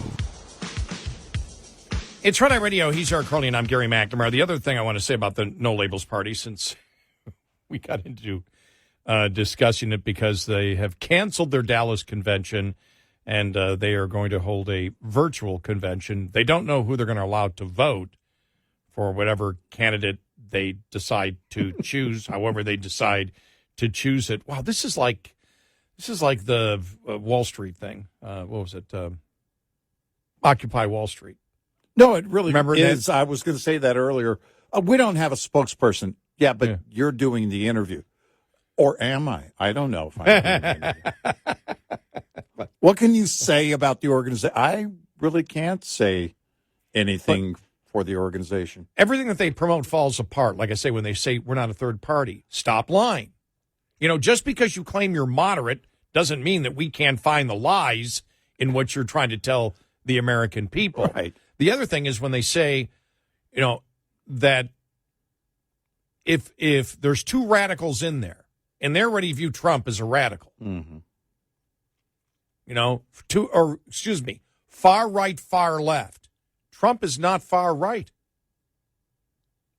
No. Trump is not far right on the issues. No. Trump has never been far right on the issues.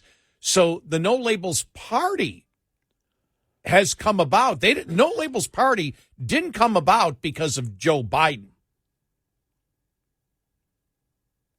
No. No Labels Party came out because of Trump. Mm-hmm. And so they view, well, he's far right. If it's going to be far right, far left, well, if you're going to make that accusation, Biden is the only radical, and he's radical left. He's far left. Right. By the things that he has put in, the border, that's radical. Yeah. The EV mandates is radical. What he wants to do in energy is radical. Not having full support for Israel and the pro-Hamas people in the Democratic Party and the hundreds in the Biden administration, that is radical. What issue is Trump radical on? He's not. We've asked that question. We've never got an answer from anybody. On what specific issue is Trump a radical? He's not. Trump has held moderate positions that have been held by both Democrats and Republicans over the last 50 years on the issues. Right.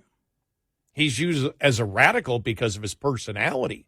But on the issues, Trump is not a radical. Well, never has been. Remember, in 2016, they had to make, the whole Make America Great Again.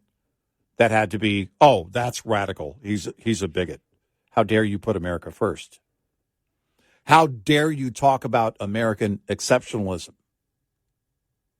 That was right. They tried to, they have to make it up as they go along, everything about him, but on the issues, far from radical. But those aren't radical positions. No, they're not.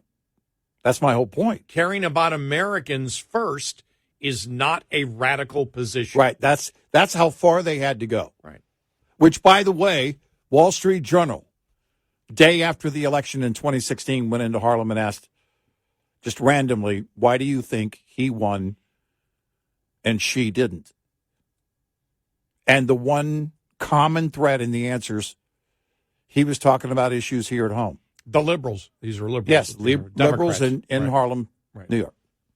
And no, it was clear what was going on. He was identifying the problem, as we said in 2016. He was identifying the issues here at home. And they have to make it up as they go along. And No Labels wants you to believe, oh, well, we're not this or that. Well, what are you then? They call themselves the No Labels Party. And as you correctly point out, they came about as a result of Trump. And ironically enough, he immediately gave them 3 labels, 2 of which we can't mention on the air. And those are the things that, I don't. Why is it that it seems no one has any self-awareness? Like none. Newsom walked in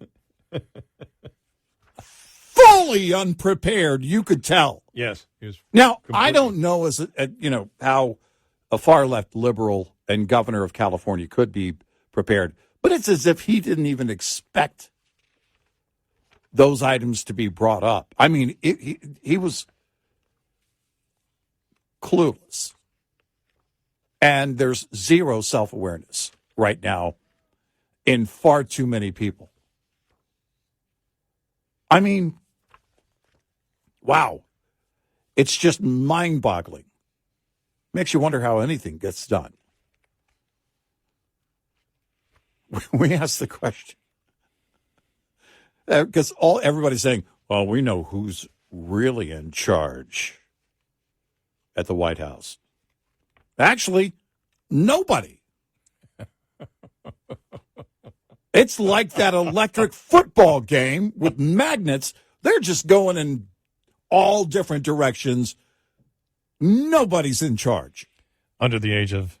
Anybody under the age of 50, electric football. Or maybe 60. Yeah, 50, probably. Probably 50, yeah. Yeah. Anybody under the age of 50, electric football. You actually had a vibrating football field with little players on. Exactly. It's because somebody might think, oh, is that like the beginning? Remember there was a handheld football game you could play in the 80s, and it was like a video game. So, no. So people under 50. No, this was actually because it is. That's why I brought up my Evel Knievel little action figure. I brought up my Evel Knievel action figure one time. We were talking about Christmas toys. And then all of a sudden, one day my brothers were playing electronic football. And I decided Evel Knievel was going to win the game. And he did. He plowed through all the players. The only one that was realistic was the hockey. Yeah. It was now, which one? The table hockey or the air hockey? No, the table hockey. Okay. Yeah. You actually took the little. Oh, yeah. We actually curved the sticks, and our goal was to try to lift the puck. Oh, I never thought of that. Yeah, we had the ones we could take the stick out, and we're like, we've got it over cigarette lighters trying to bend the stick. Yeah, yeah. But yeah, you're right though. I mean, it's almost as if it's what's going on right now is like the running backs or the electric football where nothing was ever accomplished. Well, there is no direction, and you know what? If honestly you had a question about that before last night sealed that deal because everybody on the left was quietly putting their hopes on Newsom. And we've been saying since they started talking that way, he's in a blue bubble. He's got to get on the national stage. And last night was his first time, and he failed miserably because his policies are failing the people of California, and everybody knows it. So when you have a party that calls themselves No Labels that does not have really any type of platform except the generic, we're not too far right, we're not too far left, we're just right in the middle. We're not even having a convention. Right. We're just going to, Well, the thing that really killed the thing what was it, last week or the week before, where they came up with, well, we're thinking that if you get a vote that you have to pay $100. Like, oh my God! Whoa! What are you doing? You can't do that. You went from we don't want to be extreme in one way or the other to being the most extreme. Right. That the delegates, if they want to get a vote in, have to pay. So the money, people with the money get to the delegates that have the money get to select the candidate. They backed off on that one. They got blasted for that one. They're completely clueless. They went from the No Labels party to the Gambino party. Hey, if you want in, you're going to have to bring $100. You better have the $100 or you don't get in. Oh, my God. By the end of the day, because I remember that coming out, I'm thinking to myself, what are they, nuts? By the end of the day, oh, no, we're not going to do that. Imagine the delegates. In my mind, it's always elderly people, that are the delegates, very usually wearing very colorful hats and stuff at the convention. Oh, yeah. You got your $100 or what? The pay for play party. I didn't know. You know what this is. You knew. The pay for play Tell her, party. Cuomo. Tell her, Cuomo. The pay for play party. That's just crazy. I mean, just oh my gosh. And so we take shots at them, but they're legit shots. Don't with the challenges we have today. Don't sit there and insult the intelligence of the American voter and not tell them what you're going to do and claim You know what they are? They're the virtue signaling party without any substance to them. Exactly. That's what they are. Yeah, there's nothing there. Because they've been around for what? A year and a half? About a year and a half. Year and a half? And we still have no idea where they stand on anything except, but we're in the mushy middle. Yeah.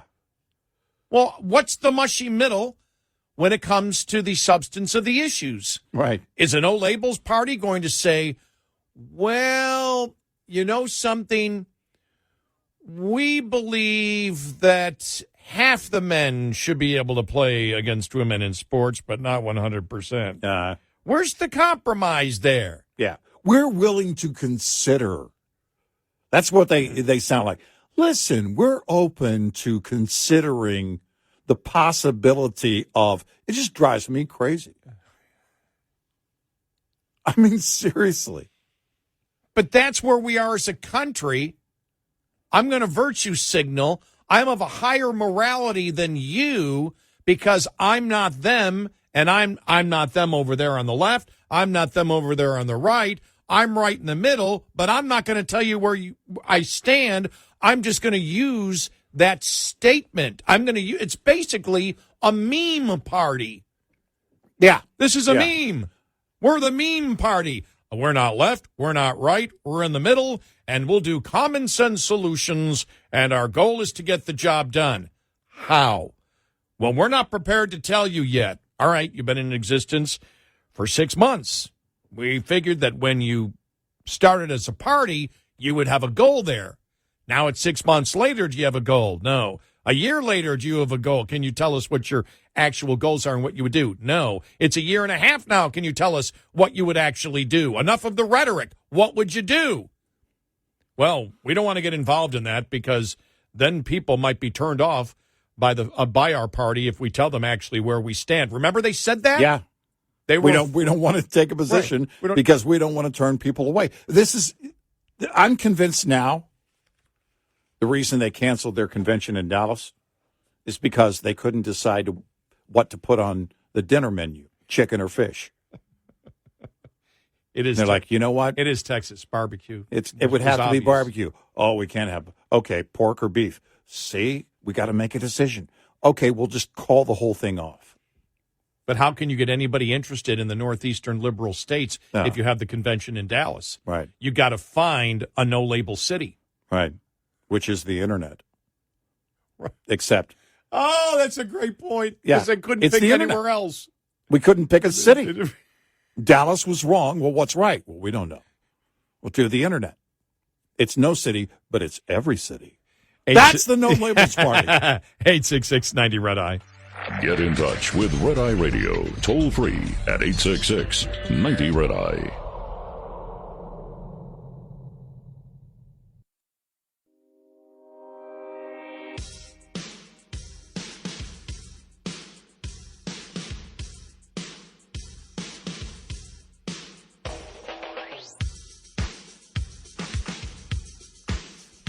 It's Red Eye Radio. He's Eric Harley, and I'm Gary McNamara. We'll have some economic news coming up on the top of the hour. Consumer spending now is softening. Story from CNBC, I believe it was yesterday. We'll get to that.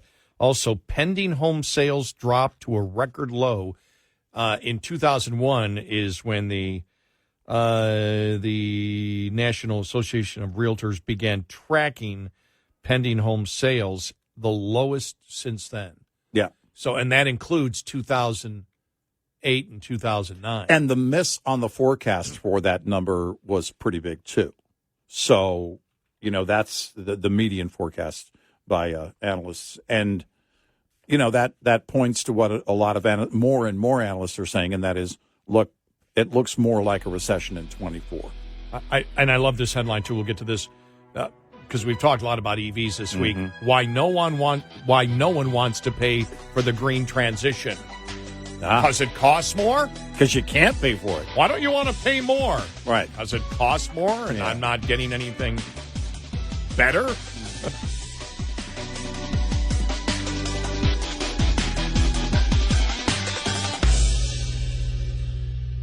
This is Red Eye Radio on Westwood One.